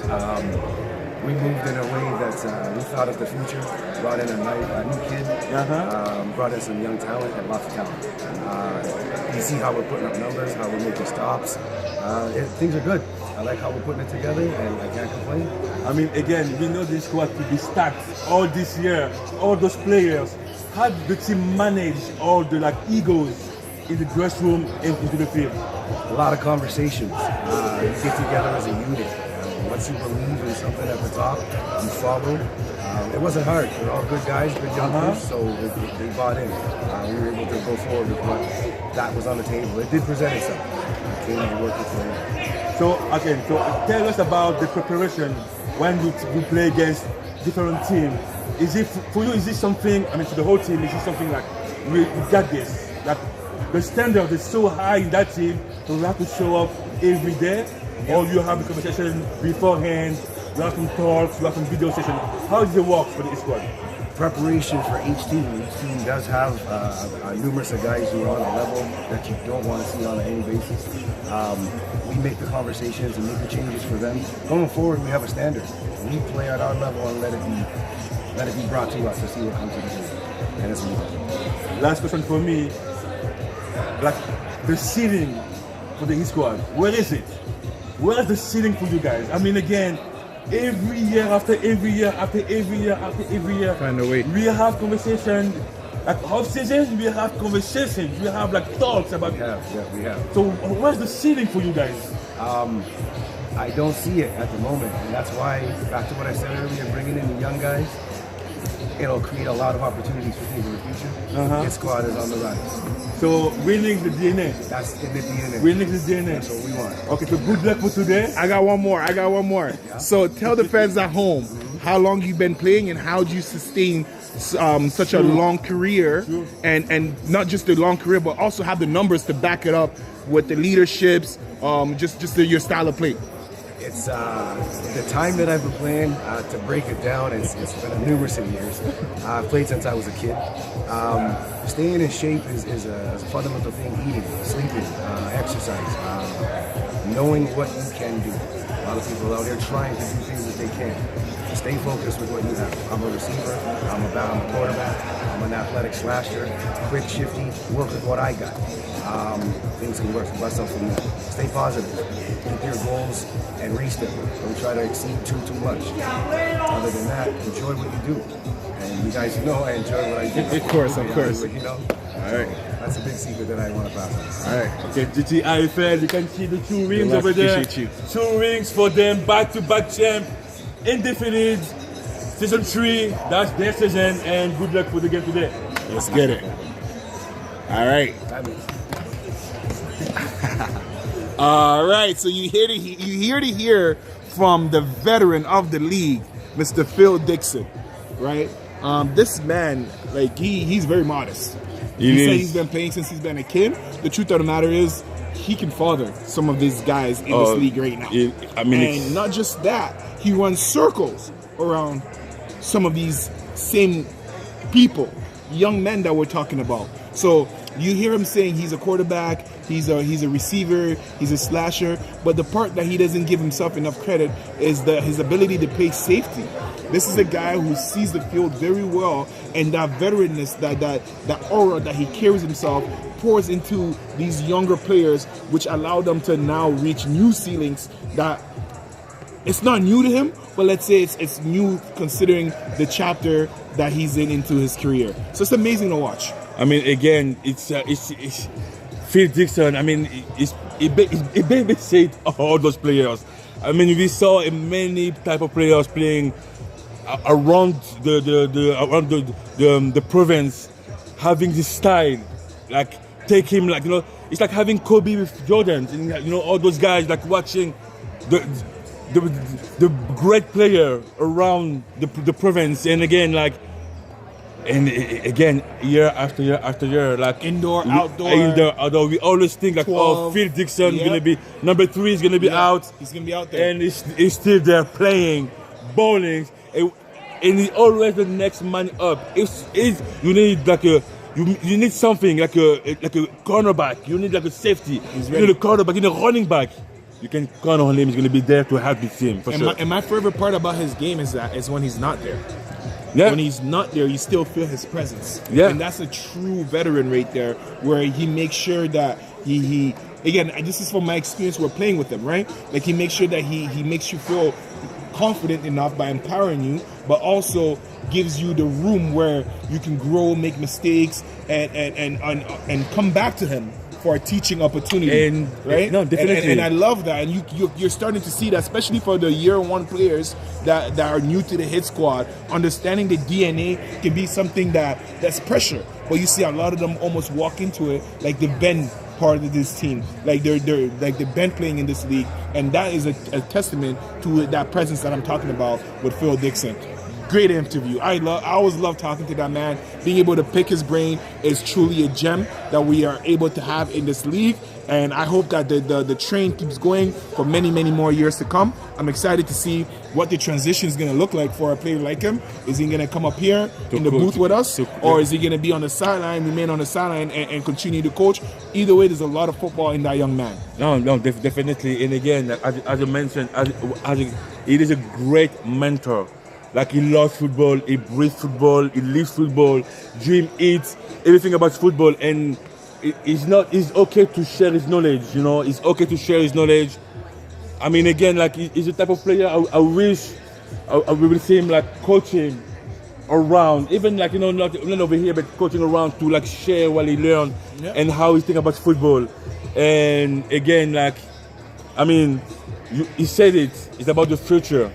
He wants, even if around this team, it's like the other guy, he wants to set up a standard. He wants to like put each squad on the map forever. And what he's doing right now, it is just amazing for the league, around the league, for the football itself. Yeah. And I mean, again, each squad are recognized, even in the US. So it's become a brand. And when you play for that team, you gotta win. You have to. You need to bring win. your A game. It's not. You have. It's every day. I still remember back in the days with a different indoor league we were playing, and having to go up against these guys. It's not an easy thing. It's not. But what impresses me more is the 1 year that I had the opportunity to play for them. The expectation that we're gonna win. It was never one that came across arrogantly. There's no question. They're not arrogant about it. They're just confident, and that gonna rub you the wrong way if you're the opponent. But if you are on that team, it's almost a standard. It's a standard. Right? It's an obligation, and it forces you to elevate your game. And I would always cherish the memories that I had to be part of such a great organization, part of such a great team. I mean, again, like I played against them. I played for them. And they will not tell you what they expect from you.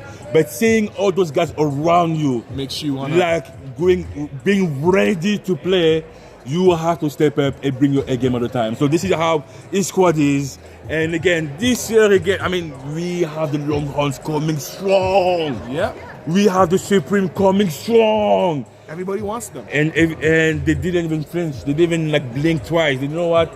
we're And ready for that's that. the thing. You heard Phil Dixon say they play a style of game that they bring it to you and see where the chip may fall and see how you're going to handle it, because they know they can adjust. Yes. And they know that they Yes. have the tools Yes. to tweak and change whatever needed. And they understand for what, 3 years, 2 years into this league, and for a betterment of 3 years plus now, they've always been in championship conversation Yeah. regardless where they play. So they understand that whoever they play, week 1, finals, it's always a championship game Always, for them, always. because the opponent, that is their championship. Exactly. And this is what you can expect from a team like that. You know, it was the same for the Warriors in basketball dynasty. Yeah, when it you was the build same a for the dynasty. Patriots.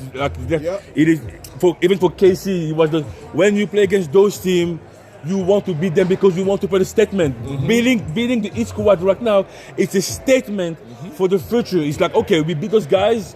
We have what it takes to be a champ now. Yeah. But again, you need a lot. You need a lot to beat someone as the East squad.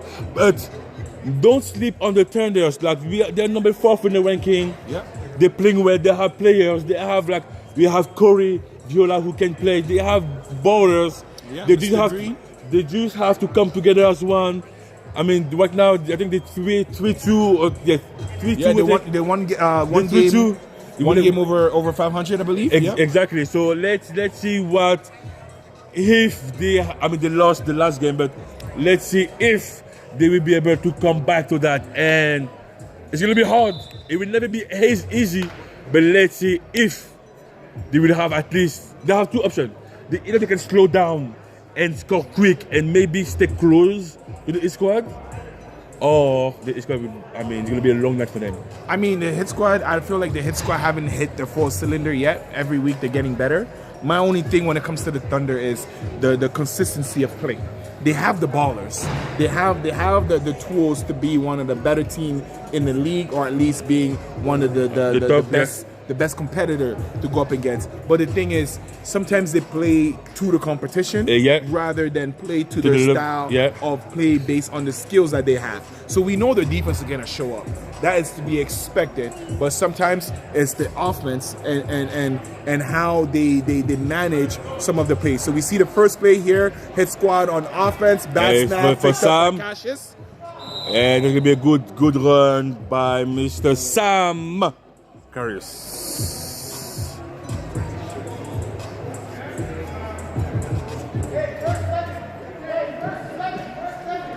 That's gonna be a second. That was a good game by Mr. Carius. Second and 11.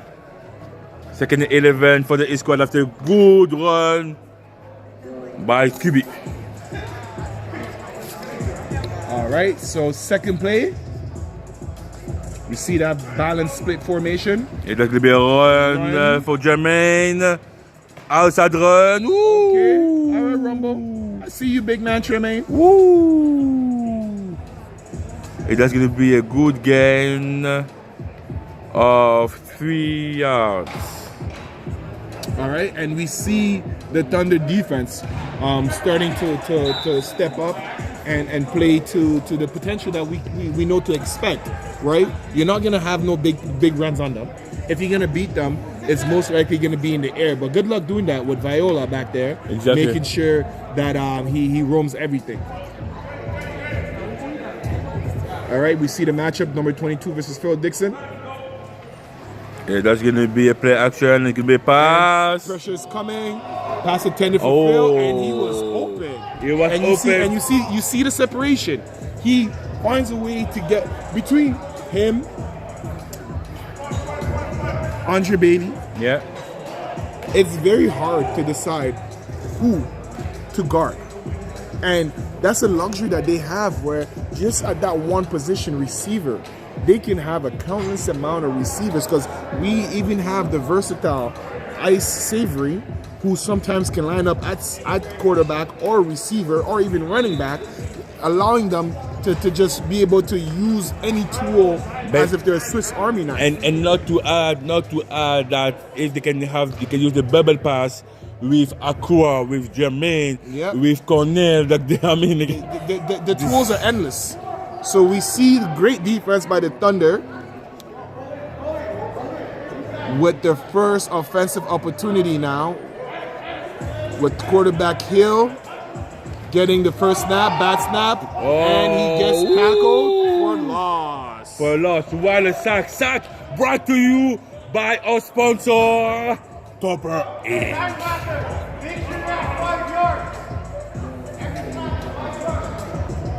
All right, we got second down. Second down for the Thunder.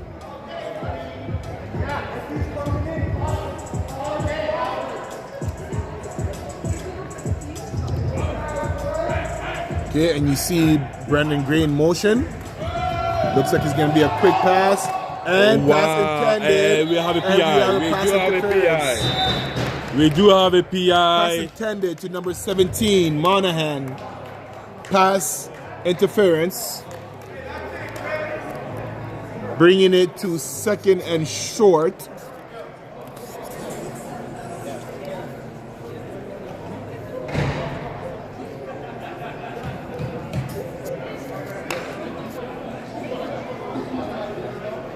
Oh, no, automatic first down.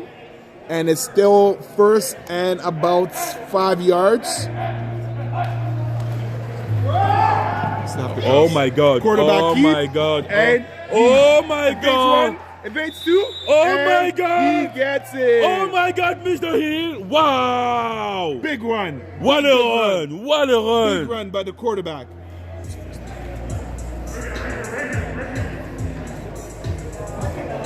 That's going to be a first down now. First and 22 yards. 22 yards for the Thunders to score.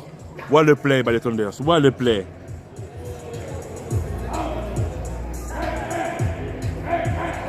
So watch that trip formation there. Quick slants. He follows his blockers. If the 41 would find a body. If the 41 was about to stop him, that was going to be more gain. Able to get a body on somebody, that's definitely more yards right there. We got second down. But hey, that's a good play. That's something where if I'm the coach, if I'm on the bench on the Thunder, I'm letting them know that's a play that we have. Yes. Rather be in this game or for the remainder of the season. We just got to make sure that we get some blocking downfield. And we have that trip formation again. Super high snap. He evades and throws it deep to nobody. Oh my God, Brandon. And we do have a flag by Brandon. He's out of the pocket. So let's see if that's intentional grounding. Think so? He's out of the pocket.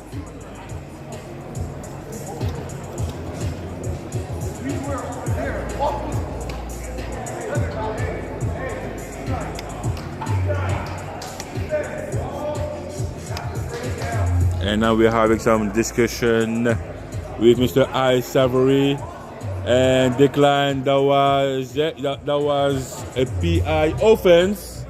Decline. And we're going to go.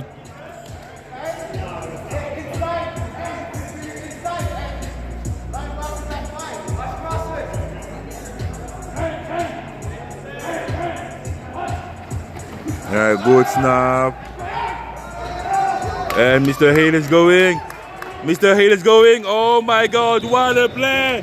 What a play by Mr. Hale, the quarterback for the Thunder with Darren. What a play. Wow. And this is not what we really expect for that game. But again, it is amazing to see the Thunder playing that way.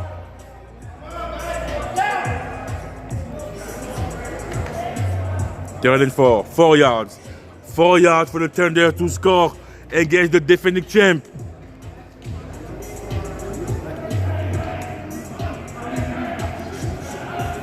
And that's going to be a pass. Mr. Hale is looking as he gives a pass on the backyard and it's going. Oh, what a play defensively.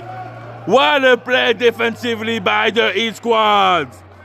Who stopped after a massive gain.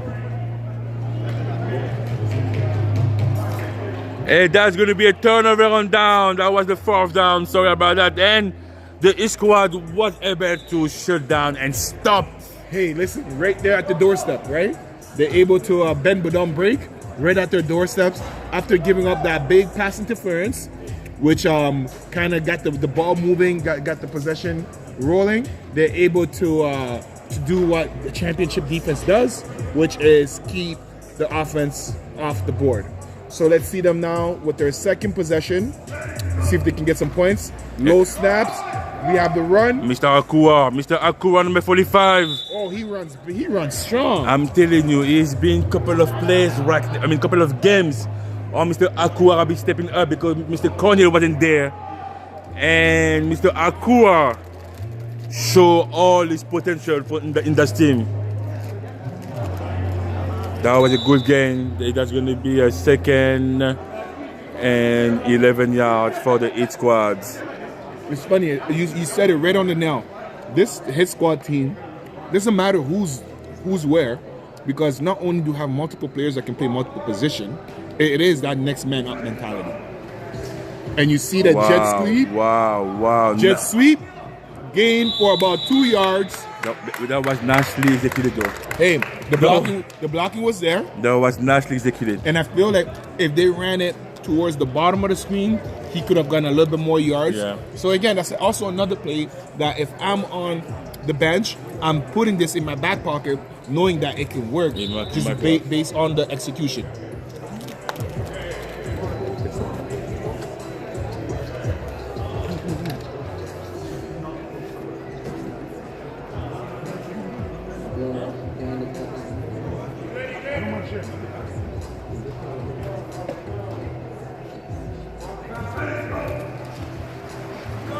All right, and we have the pass.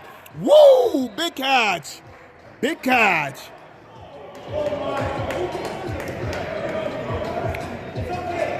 And they calling it short. That is 4th down. 4th down. 4th and about 3 to go. That was a great catch.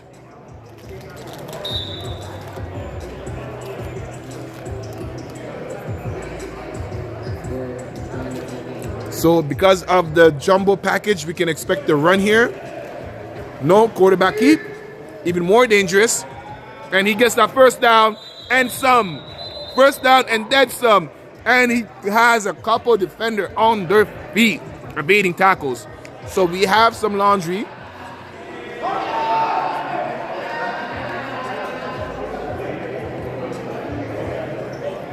And it looks like it might be on the defense, making it automatic 1st down.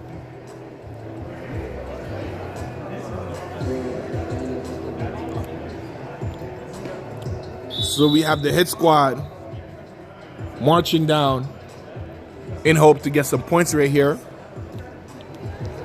against a stiff Thunder defense. All right, so watch the matchup at the bottom of the screen here. Incomplete, 2nd down.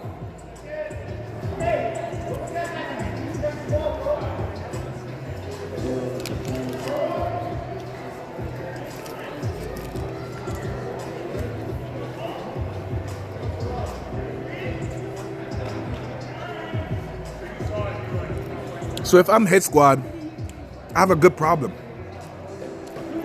Being able to spread the love and making sure all of my skilled players feel love and engage is something that isn't easy to do. But you see them doing efficiently with the quarterback keep right here.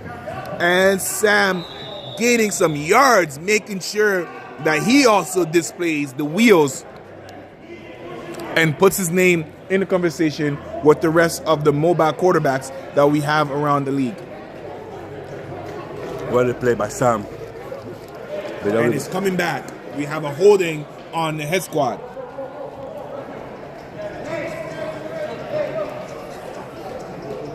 That is unfortunate.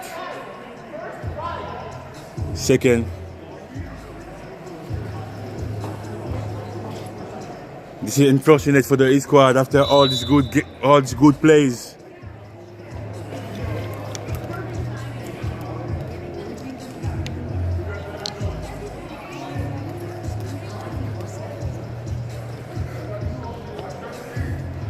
Two wide receiver on the top of the screen. Mr. Sam is looking for Phil Dixon. A little bit too deep. And we're going third down, third and 40 yards. 40 yards to score. 40. If he wasn't such a veteran, I would say run harder. But I understand that with the amount of knowledge that this man has, just him being open like that, that ball needs to be thrown a little better. Yes. I mean, but anybody else, I would say it's on the receiver, and you got to go and chase that. I mean, it's about connection, chemistry. It is the first time they play, not the first time, but first year they play each other. Yep. So it's about an adjustment.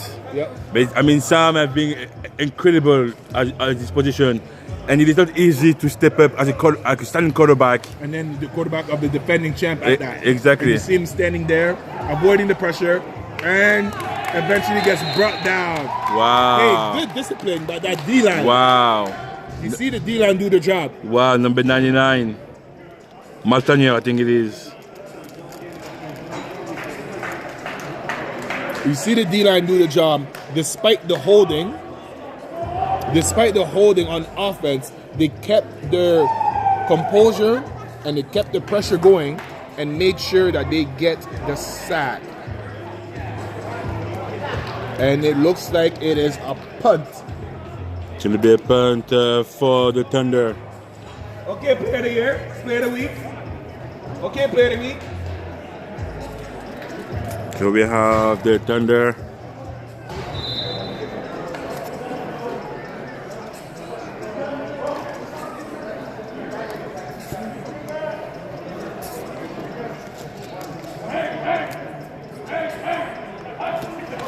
There's going to be a run for number and 17. Nowhere to go.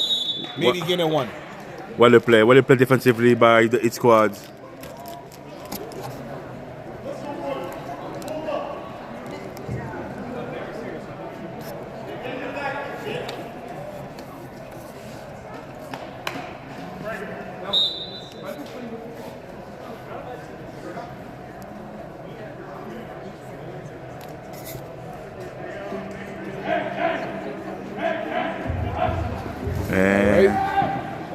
And he avoids the pressure, gets rid of it, and it's a wobbly one, incomplete.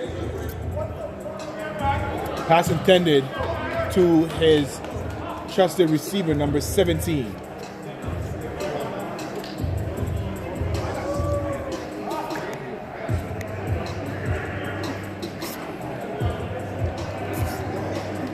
It's going to be tail down for the Thunder.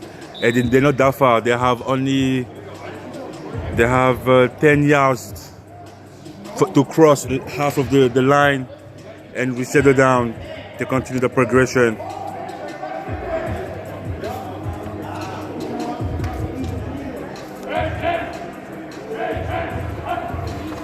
Good snap. And we have a draw play, and the D lineman was not fooled. Wow. He was there from the snap. Number 9 off. Number 8, and that was a good sack. Sack brought to you by Madonna Engineering. And we have a turnover on down. So far, it's been a defensive affair. Yes. Where we see both teams showing up. And that's what I was talking about in the beginning of the game, where we know the Thunder defense are going to show up. We can expect that. But what are they going to do on offense to be able to keep the pressure off their defense by putting up some points and allowing them to maybe get some rest? Because we know at any given time, the hit squad can get on the board. So it's important for the defense's confidence to not only be able to get some stops, but to also rest and get as much time on the bench as possible. Because if this becomes a defensive matchup, we can expect the defending champ to find a way to get out with the W, because that's the only stats that they genuinely care about. And I think we see Ice Savory being the new quarterback, and we know his style. The read option. The king of the read option.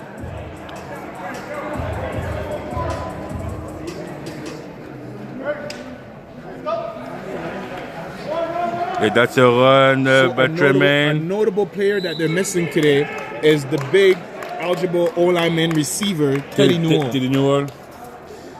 And again, the next man up for this team. So he's a huge contributor for every wins. And hopefully they'll be able to get that one without him. But that was a run for Mr. Tremaine, second and 20. And he keeps it. He looks downfield. Pass intended to Tevin Wheatley. It is incomplete. That's going to be a third down. Third down for the East squads.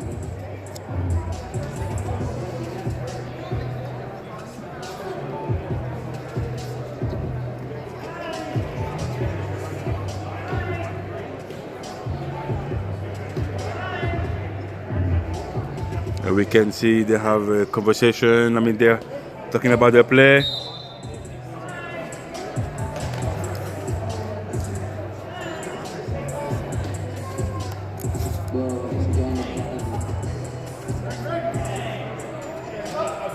Good snap. It's going to be a play action and keeping the ball. Oh, Mr. Green! Big pick. Mr. Green! Who else? The Green Mean Machine. Mr. Green! Who else? Woo! That is a linebacker play if I've ever seen one.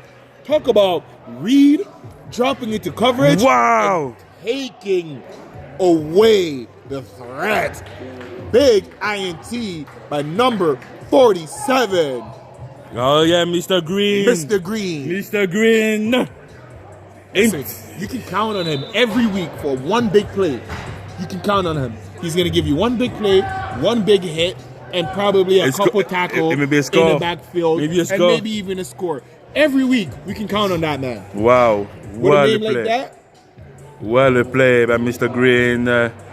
Interception brought to you by Access Storage. And we do have some flags. A flag. It looks like it might be coming back.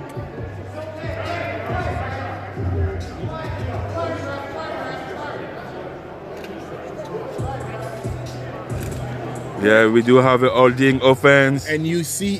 And we have some personal, on the sideline. Yep.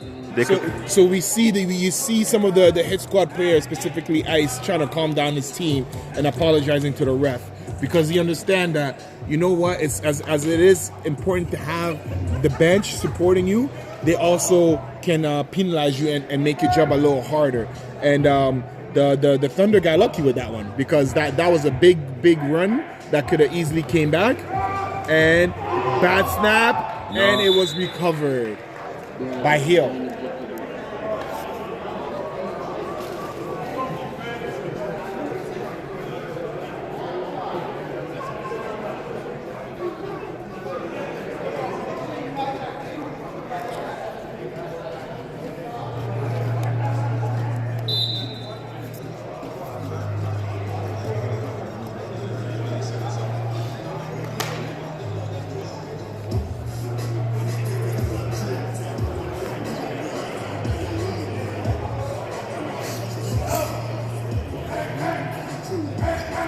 And it's going to be a pass.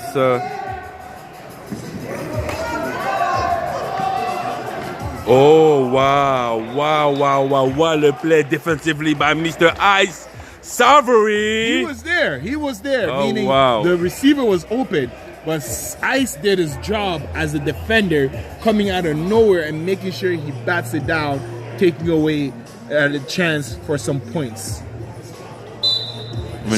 Shout out to everybody in attendance at the entrance there. Go stop by the concession stands, support, grab some gear, grab some snacks. And we have another high snap, quarterback keep. Oh my Avoids God. one, Oh my avoids God. two. Oh my God. Keeps going. Oh my God. Oh and my God. It is down Wow. finally. Mr. Third Hill. and about 5. Mr. Hill is shifty tonight. I mean, what a play by him. I mean, again, like I He don't. seems to be down. Let's hope he's okay. I don't remember him playing that way, but wow, what a play! And we do have some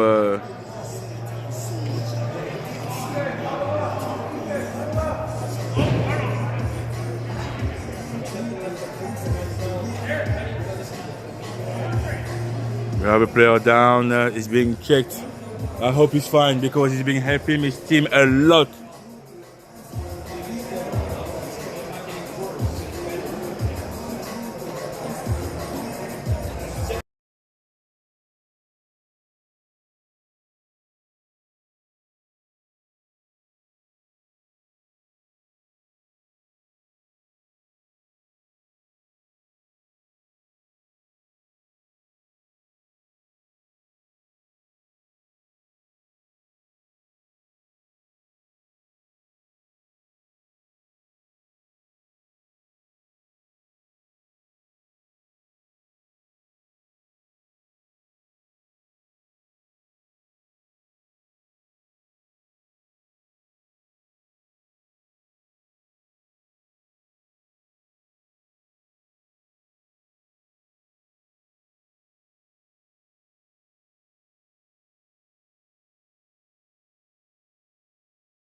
Third and 5 for the Thunder.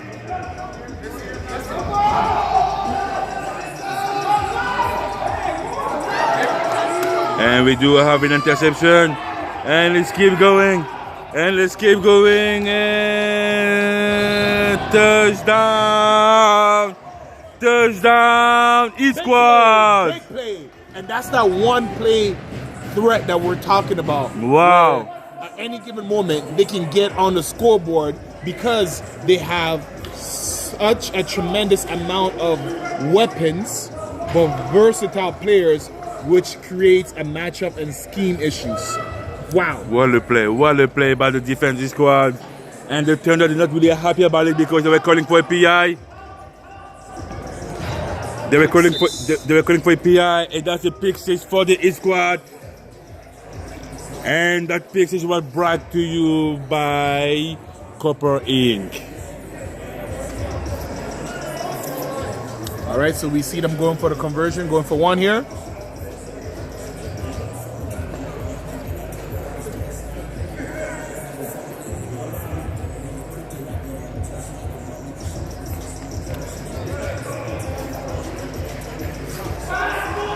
Ooh, I see you, number 17. That's some crazy route running right there. This guy's playing basketball at the line of scrimmage like Devontae Adams. I see you. Unfortunately, him and the quarterback were not on the same page. Quarterback expected him to break out. Receiver broke in, making it an incomplete.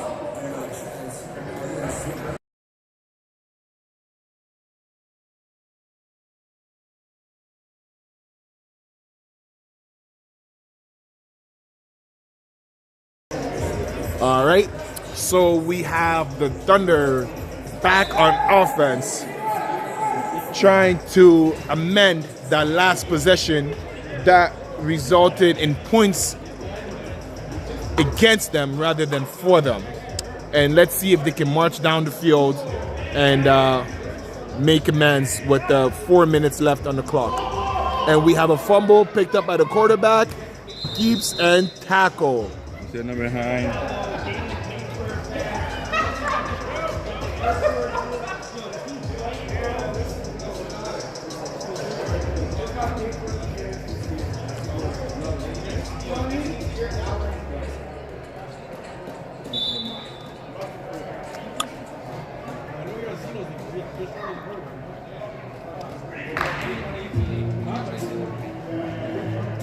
Second down.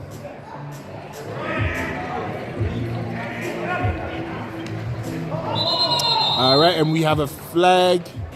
It looks like it might be a false start. And if it is, that will push the offense further behind, giving them a chance to redo the downs.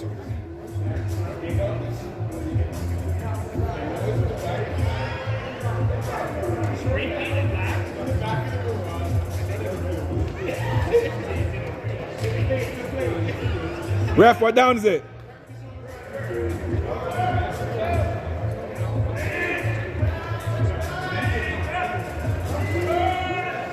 right. And it is pick. Got it.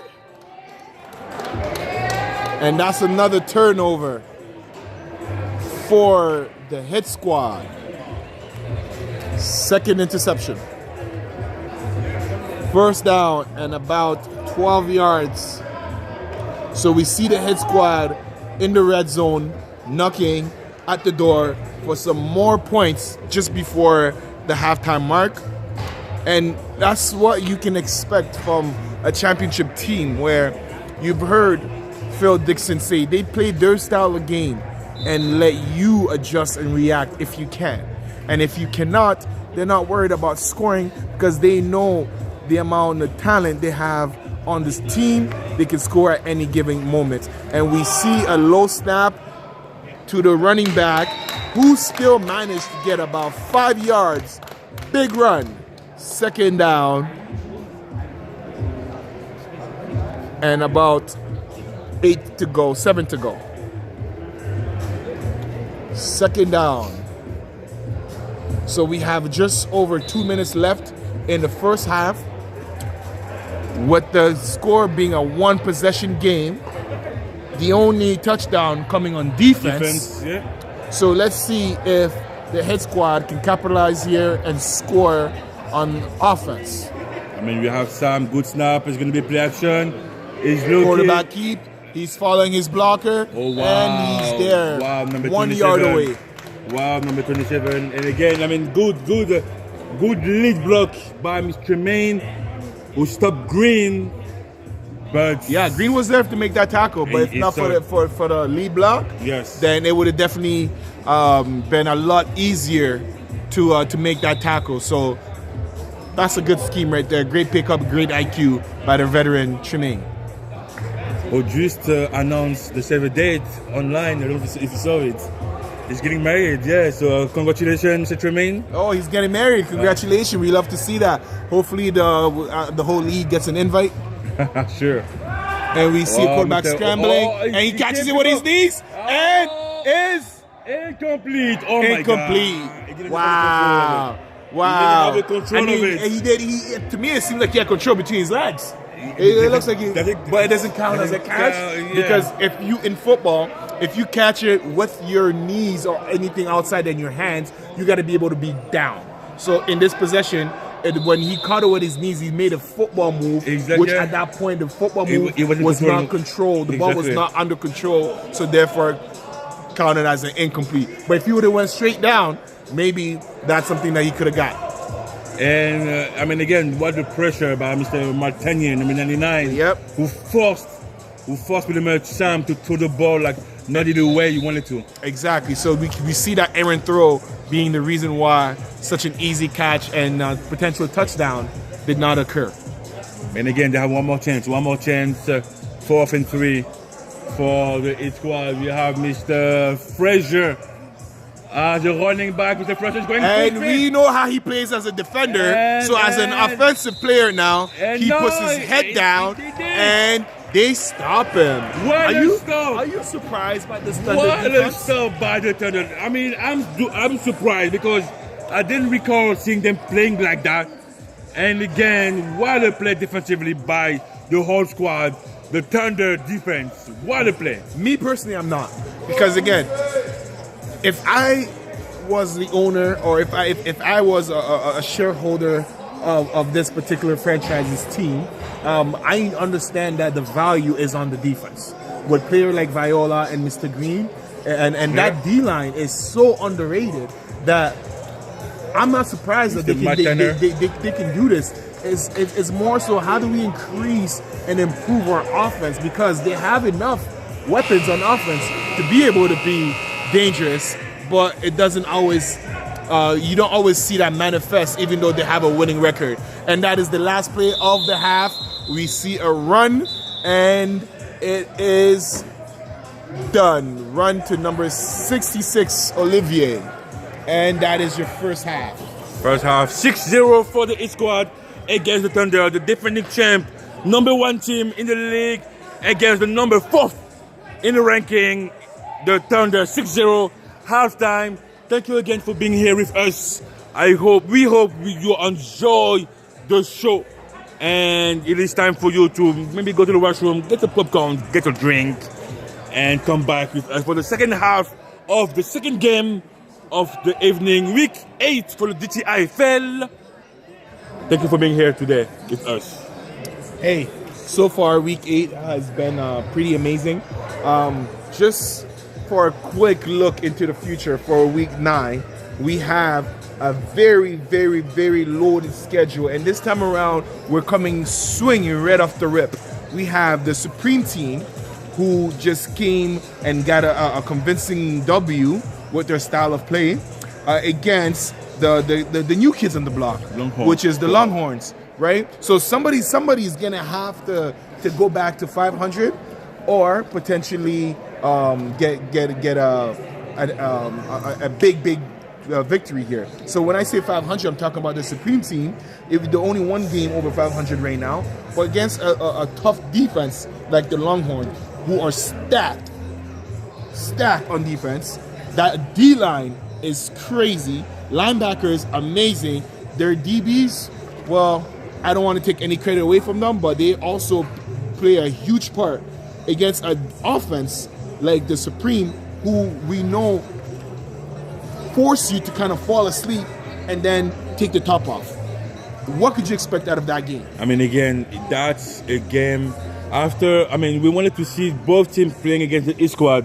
East Squad won both. So now it became who's number 2 now? It became like who's the real number 2 in the ranking.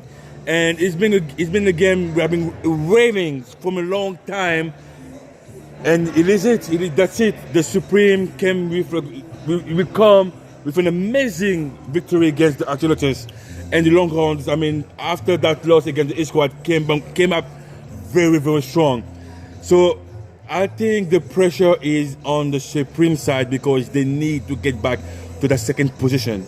And winning against the Longhorns, that put a statement on the league, even on the East Squad, saying, hey, you beat us maybe twice, but we're not done yet. For the Longhorns, winning against the Supreme, it's a statement to say, hey, the only one team who beat us, we understand, is the defending champion, the more skilled team right now, but no one else can beat us if it's not for them.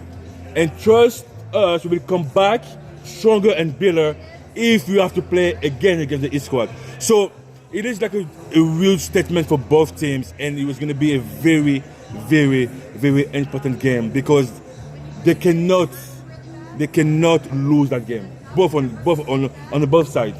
So it's safe to say it's the battle of the Titans. It's going to be about the Titans. It's going to be about winner becomes the biggest threat to the Head Squad dynasty. Yes. And arguably, we know that the Supreme team been that team year after year after year, regardless of the record.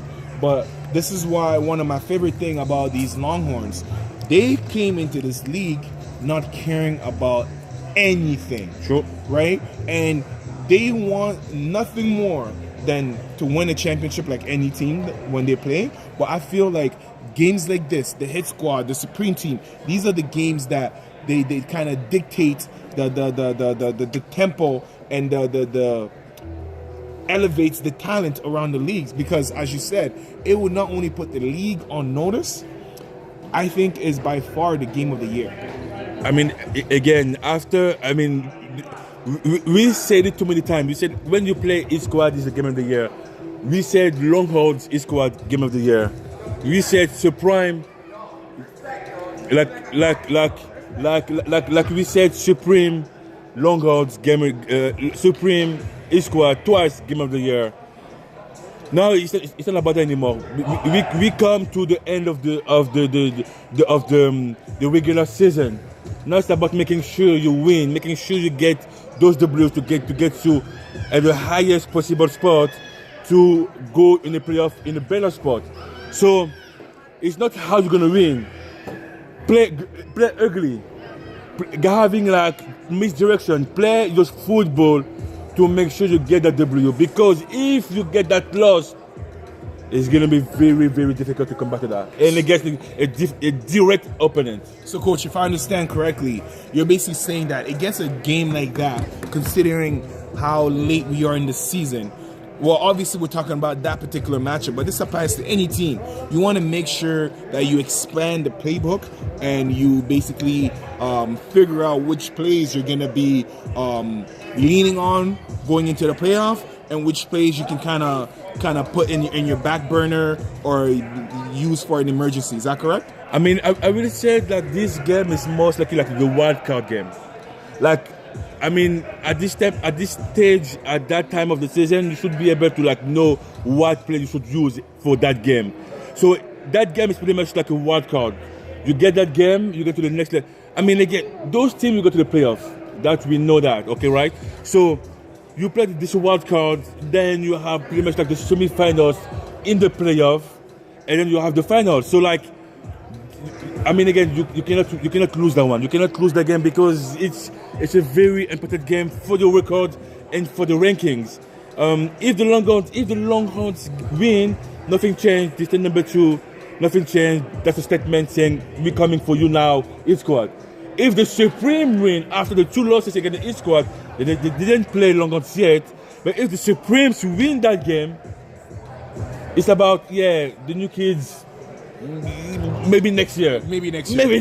Stay new kid. Exactly. So for me, I think this is the statement game of the year because again, yes, we've said it multiple times as far as the hit squad, rightfully so. Yeah. They are the defending champ. They should get all the attention until they lose at least one. Yeah. Right. Whenever that may be. Yeah. But now, as you said, we are trying to find out who.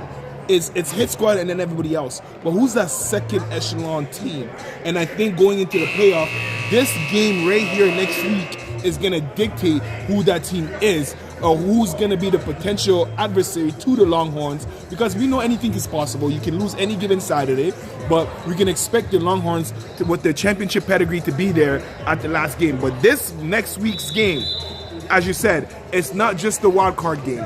It's the game that dictates, do you get into the wild card as a home opponent, or do you get out completely? Because again, the pressure is on Supreme, as you stated, but I'm excited to see that. And the other game would have been the Knights versus Axolotls, who we saw losing tonight, and it would be a great opportunity to get the first W of the season against the Knights, who were off tonight. So we'll talk a little bit more after this, since we're back to the second half of this game. First play from the hit squad was a run with a gain of about 5 yards. And that's a good run by Sam. Who, I mean, again, like that's not official for sure. That's not from the GTIFL, but Sam, who is pretty much on the MVP watch list as a quarterback among Bless Barber for the Longhorns. That's going to be a run for Mr. Tremaine, and being blocked by number 47 in 99 and Mr. 82, Mr. Reed. But that was a good game by Mr. Tremaine. And it's going to be a third down.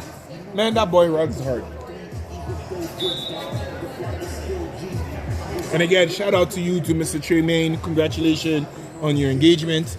And we hope nothing but happiness, joy in your union between you and your wife and your family. Movement. Sam is going to quickly for a pass. Scans the field. We got a first down. Big catch. And he is down. Big catch by number 10 of the hit squad. First down. First down for the hit squad. That nicely done by Mr. Sam. Nicely throw. That's going to be a first down. First down brought to you by Maverick Group of Contractor.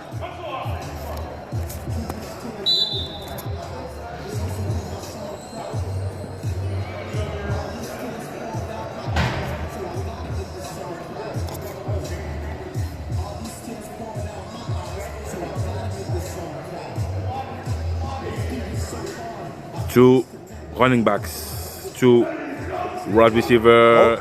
We have the D-line moving, but nobody offside. He pumps, And he goes to his trusted receiver. Oh, Incomplete. incomplete. Wow. That was a one hand. Hey, Mr. Phil Dixon. listen. He went up as if he was 6'9".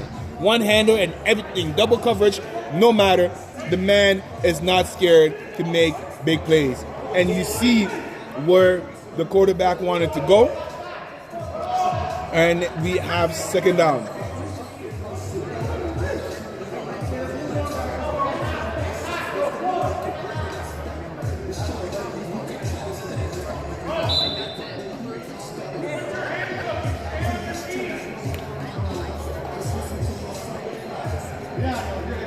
That's going to be a second down. Second down at 22 yards for the Heat squad to put more points on the scoreboard. And low snap. That's going to be a pass. Number 10 and Completed. stop right there on the catch. Big tackle by number 27. That's not an easy tackle to make against such a tall, lanky receiver like that, right? We see the best receiver in the league in Johan Jenkins with a similar stature, where you have the height, you have the length, and that almost makes you unstoppable in this league. But again, big tackle by number 27, making sure he steps up to the plate and negates the amount of yard gain.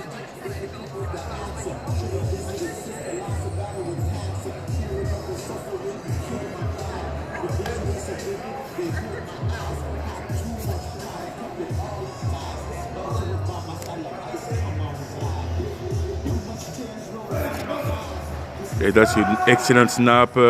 Sam is Quarterback grabs up, gets out of the pocket, loses his footing, and goes down. Yeah, he chipped at the line of scrimmage. I also we could have got a lot more yards.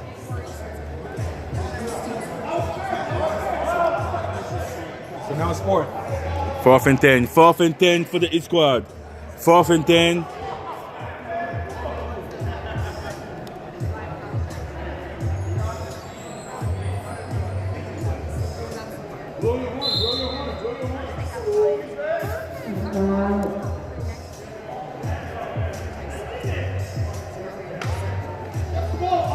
All right, fourth down. If you were a gambling man, where's the ball going?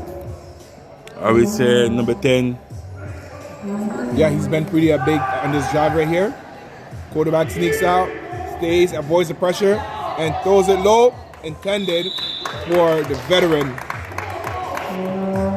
And that is going to be a turnover on down. Again, you see that Thunder defense, right? Nice turnover defense. Being able to adjust, keep their cool, and I think maybe my eyes are failing me, but they play even better when their backs against the wall. When they're in their own red zone, it's almost impossible to score against that defense. I mean, it's about playing against the best of the league, right? It's this X factor when you play a team like the Heat squad. You want to bring your A game all the time. And so far, this is what they've been doing. Pass snap. It is a safety.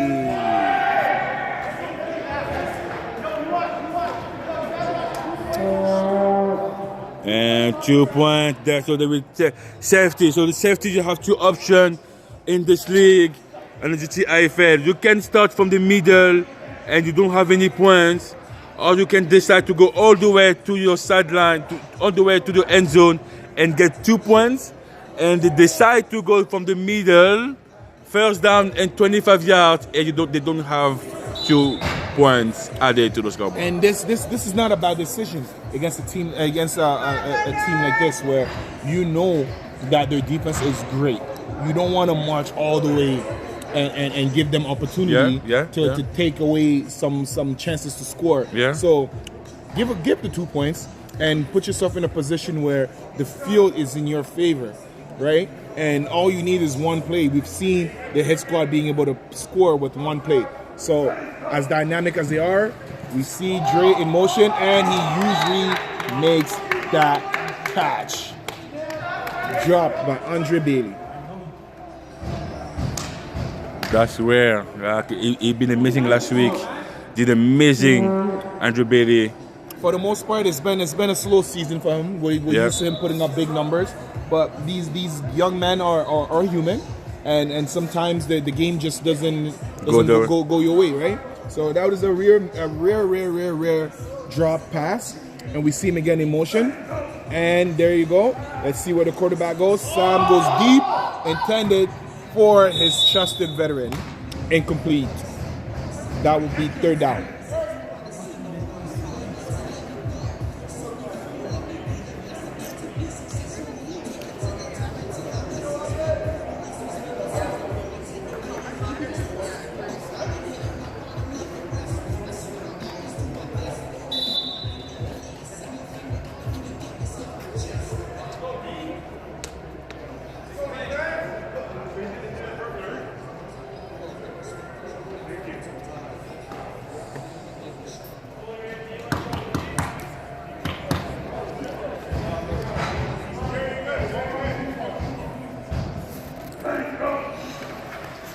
Gonna be a pass for Mr. Sam Carrier. Ooh, God. Damn, Mr. Brandon, who stopped Phil Dixon to catch the ball. It's gonna be a fourth. And it's gonna be a punt for. It's gonna be a punt, and the ball will go back to the Thunder. First and 20 yards. 20 yards.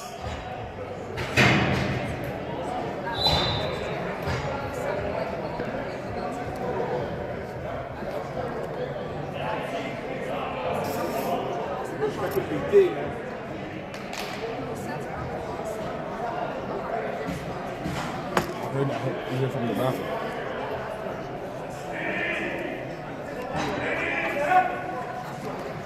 All right, we have an errant throw. Quarterback gets rid of it. It's slightly too high. So you see the quarterback kind of rushing because the pressure is getting to him.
And we're back.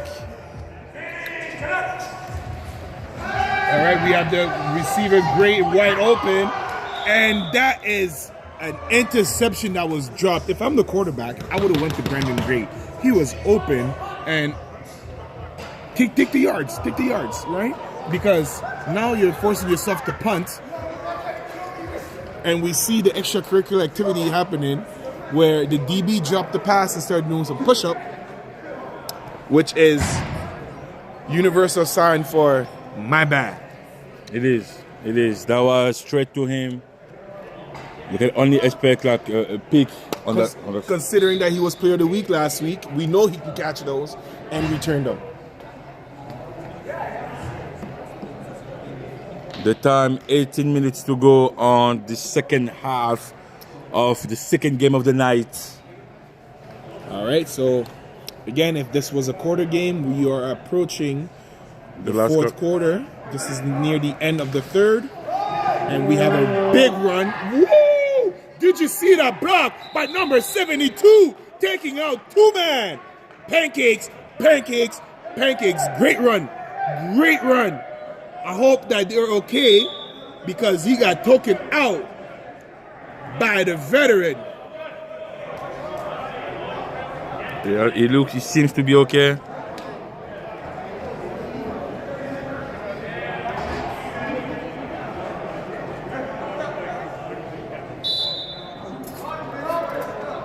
Big block by Mr. McKenzie. First down.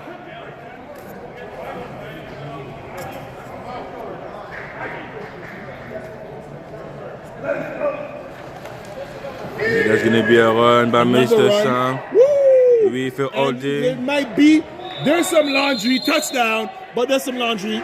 Holding, that is coming back. And holding by number X. Hey, great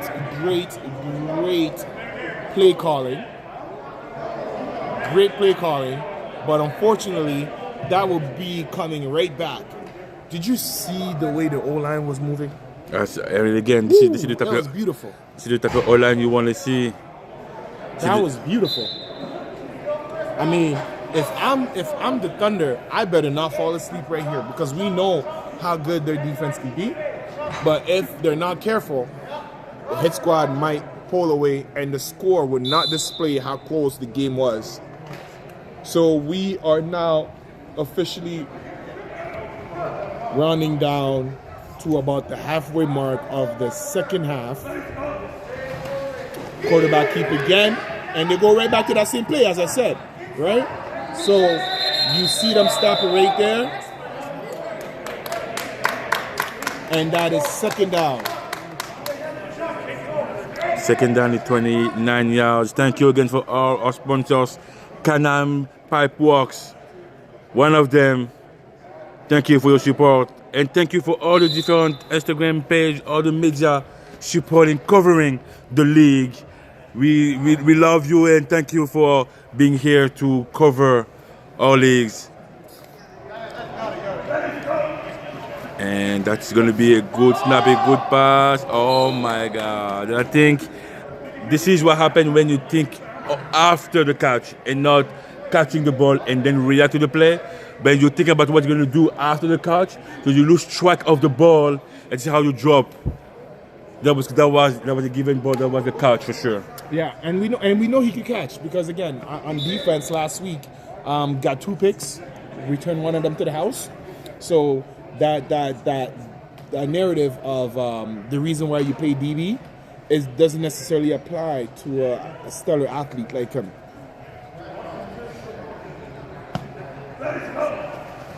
All right, so we have another deep pass. He avoids the pressure, gets out, and goes deep, and almost gets smoked. That was dangerous. Hey, it's hard to make that catch between Viola and Mr. Green. That's scary. So we have a turnover on down. Turnover on down brought to you by Madonna Engineering. So the score is still 6 for the hit squad and 0 for the Thunder. So again, the Thunder are starting to run out of time. There's still plenty of time in this game. However, we're seeing a little bit of panic creeping on the offensive side, where the balls are being a little underthrown or they're being rushed. So let's see what they do here in this possession. Will they be able to get some points and prevail, or do the hit squad got them exactly where they want them? I mean, again, they have. I mean, the time is The run. So we see the quarterback change, putting Hill in the backfield, allowing him to be able to be explosive rather than putting the pressure of the whole offense on him at QB.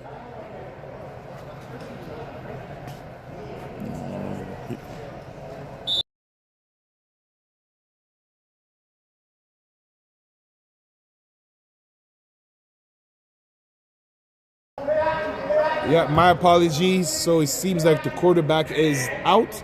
That was a run by number 17, Monahan. Pass incomplete. Broken up by the former Defensive Player of the Week, Kevin Wheatley.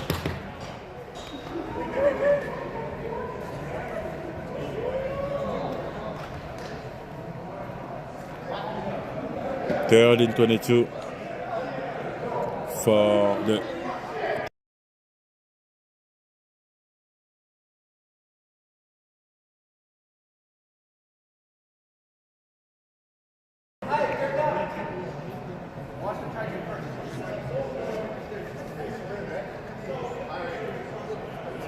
Third and 22. We can expect a passing play here because they need the yards and the time is starting to be of an essence. So we have an Aaron. Woo! He was swallowed up. Ugh. That was gumbo. Ugh. Okra. Ugh. He got the O-line could not even get to him. That was just slimy. Ugh.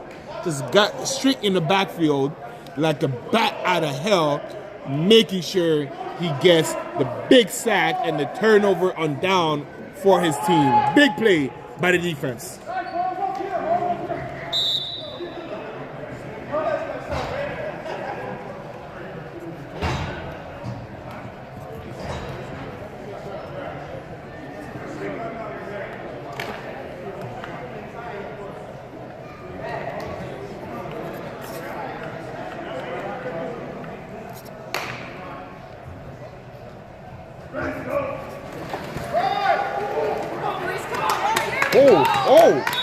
Oh! I knew he runs hard, but damn! Akua. Damn! It's been 2-3 games showing up for Thomas Cornell, who's not there tonight. Damn! And again, he runs harder than Thomas, and he's about half the size. Wow. That backfield is very, very, very interesting. Thomas, Tremaine, and Akua. 3 different running styles with one thing in common: power. That must be scary.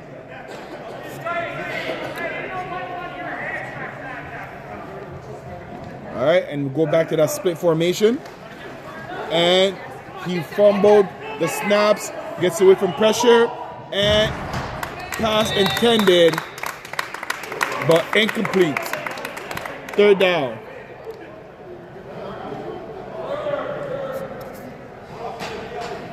So again, you see that Thunder defense doing exactly what the Thunder defense do,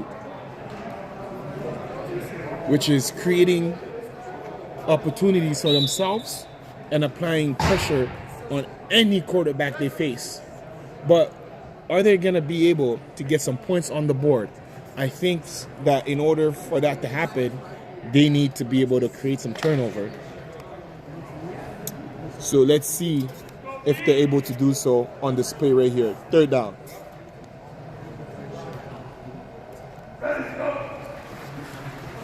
Play action. And he incomplete. That was, Fourth down. That's unfortunate. Hey, that could have been a kill shot by Viola, but decided to be nice and let go on that hit there. And that pass, it was there early, but by the time it reaches the receiver's hand, that was a death sentence waiting to happen.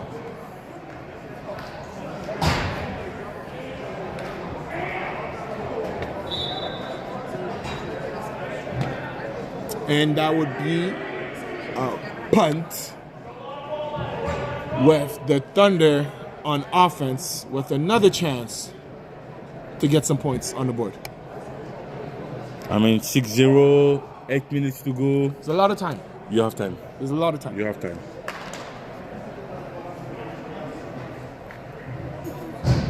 This is where you're gonna have to start spreading the ball and kind of chip at it, right? You can't make one big play.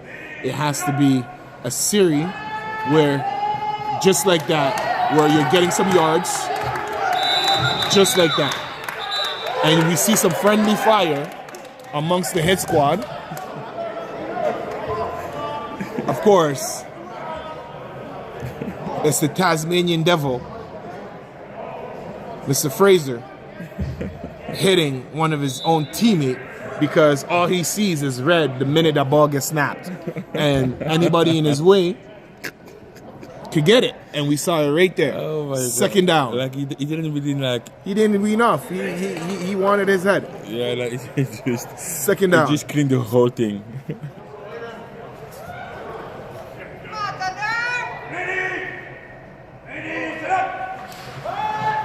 All right, we have a toss. Blockers there. Ooh.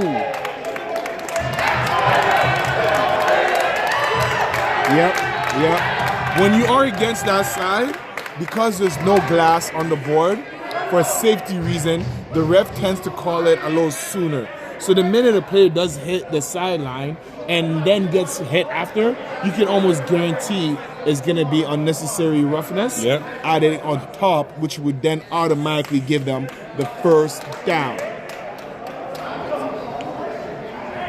And this is a really good position. Yep, and for the Thunder. Last time they were in this position, we saw a pick six, which ended up being the only points that was scored, happen here. So let's see if they can capitalize on these points right here, based on the position that they get.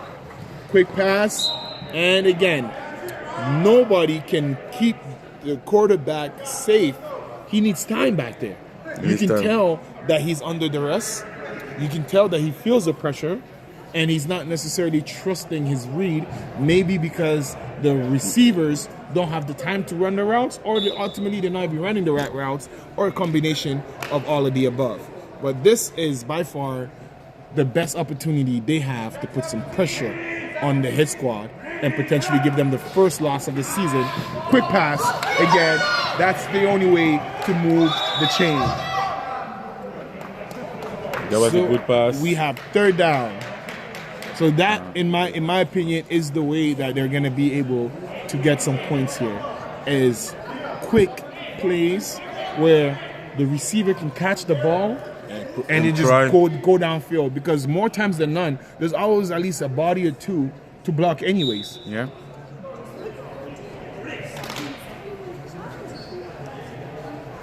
All right, so let's see what the championship defense does here.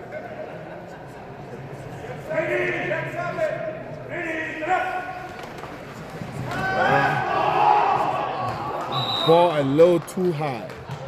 Fourth down.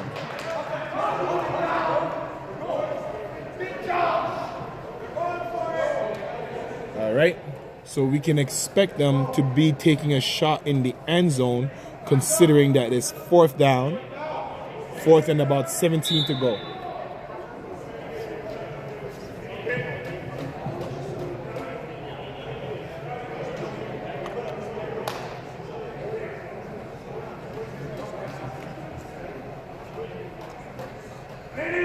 All right, so I'll be looking for number 17 right here.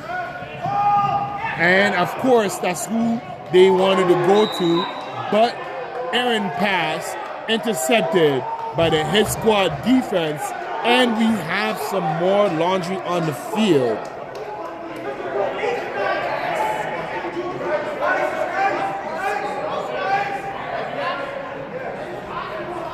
And it looks like the flag is on the defense. Wow.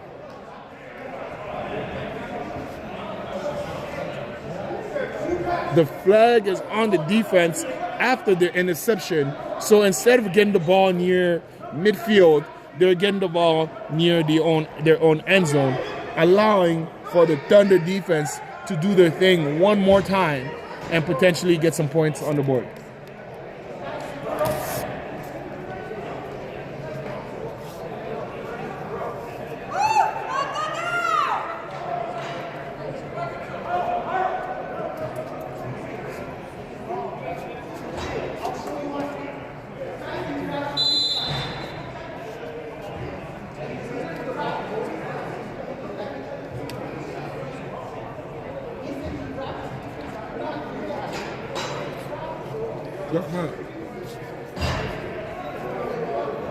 Three minutes to go.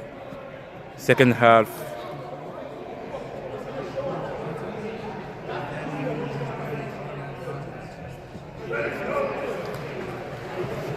Oh, Mr. Martanier, great job. Mr. Sam, great job by Mr. QB Sam.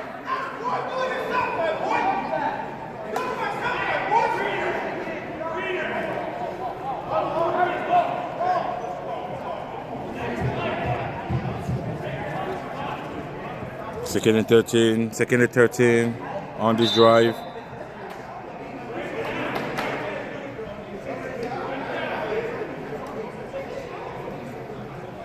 Almost 2 minutes to go. The last 2 minutes. Sam keeping the ball and number 14.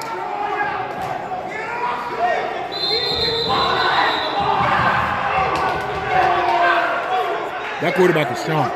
It is. That quarterback is strong. It is. How are you passing players like that?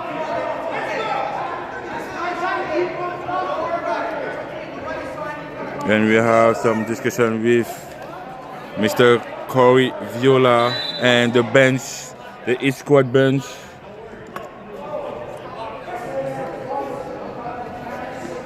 I put the team on my back though.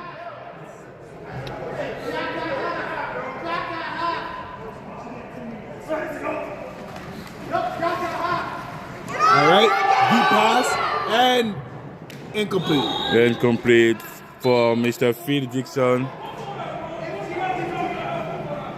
Fourth down. It looks like it's going to be a punt. That'll be safe to say. And punt, and now it's going to be about the East Squad defense to pretty much win the game. This is the last minute right here. And if I was a gambling man, I can expect, we got a timeout on the clock.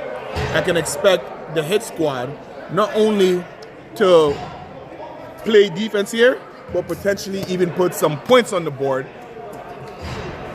making sure that they make a statement and let the league know that not only can they win games based on their defense, that they don't need more than just the players that they have, because they are such a complete team that all facets of the game, any player can step in with that mentality that they have. Championship, next man up mentality. And again, I mean, big shout out to the Thunder, who was a bit, I mean, again, like, it's not the offense that score on them, there's the defense, so big shout out to them because they played almost the perfect game right now to hold.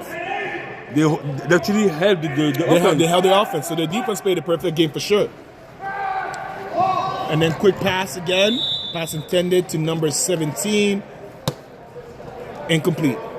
And about 40 seconds to go on that game.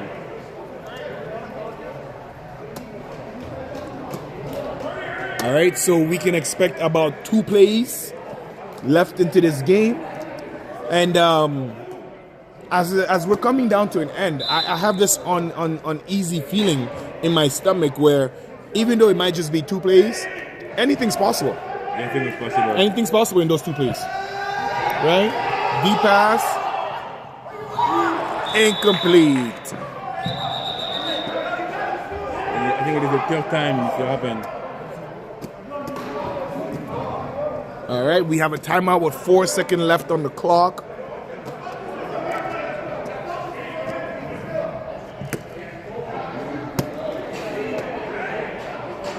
Four seconds on the clock. You see the body language of both benches.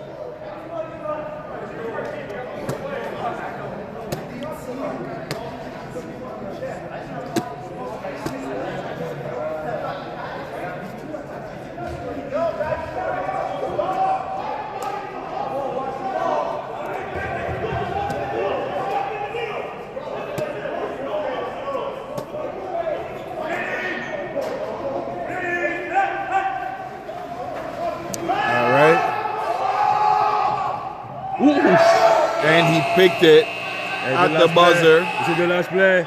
This is the last play. Wow. Mr. Zola came to stop the thing. And that's a W for the A squad again. Undefeated 6 wins, 0 losses. Hey, for the A squad. These guys don't beat themselves. They don't beat themselves. You gonna have to have a complete game, and we see the Thunder play a 75% complete game. Yeah. Where all the defense had to do, they did. Yes. Everything that the defense could do, they did. Yes. But the offense now was not able to keep enough poise and capitalize on the very few mistakes that the hit squad allowed them. Because we saw a lot of flag on the field. We saw them march, arguably get a good chunk of the offensive yardage this week off of penalties. You have to get some points against an opponent like this. You have to get some points, which would peg them down and make them feel a little human, and allow you to then feed off of that with your confidence for weeks to come. I mean, again, an amazing game by the Thunders, but again, the East squad with the defense was able to get the point they needed to win that game. And as you mentioned, unfortunately, like offensively, you need to do more to beat that defense, because they're going to come at you with all they have. And this is what the East squad won't got that W tonight against the Thunder, undefeated again. And that was a statement to the league. Hey, who's going to be the next one to be beaten by them? For me, it's not the undefeated record, because every game at this point, that record is on the line. As we get closer to the playoff, one thing that stood out to me is the hard hitting that we've had this week. All 4 teams, we heard pows, gunshots, shotguns, and guys kept getting up and fighting. And that's something that I admire, the courage out of these young men to be able to come week in and week out and put in the work and making sure that they come out of this safe, and more importantly, they have fun and represent not just for themselves and their family, represent their franchise and represent this league, this growing league. And honestly, today, it was some very good football played, especially on the defensive side. Yes, you mentioned it, and again, hopefully next week we are back, week 9 of the GTIFL. It's gonna be the first game of the evening. We will have the Longhorns against the Supreme, number 2 in the ranking, against the number 3 in the ranking, and then after that we're gonna have the Knights, who's playing the Axolotls at 8. Hey, that second game, don't sleep on it. I'm expecting big things out of Axolotls, and I genuinely feel like this is a winnable game for them. I think that even with the numbers that they had, even though it's not as high as the other teams, if they come with the same performance and play at the speed that we've seen them play this week, they might just be able to pull out a victory, which wouldn't shock me, because every week we see them getting better. Better. They just need some people around to be able to like play 100% like for the whole game. But again, like year after year, the Axolotls are pretty there with the new logo that they did show off this week. But again, thank you for being with us tonight. I hope you did enjoy it. Again, thank you for watching from Mexico, US, or even Canada, all our sponsors. Without you guys, we will not be able to be here tonight. Thank you again, Mr. E, Coach E. Thank you. Listen, it's a pleasure working with you, Coach.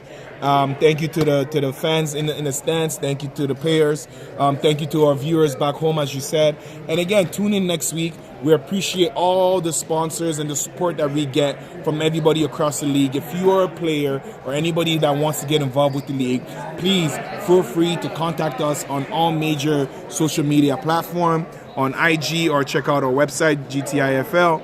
Ultimately, it's been a pleasure from myself and Coach B. Week 8 in the GTIFL is a wrap.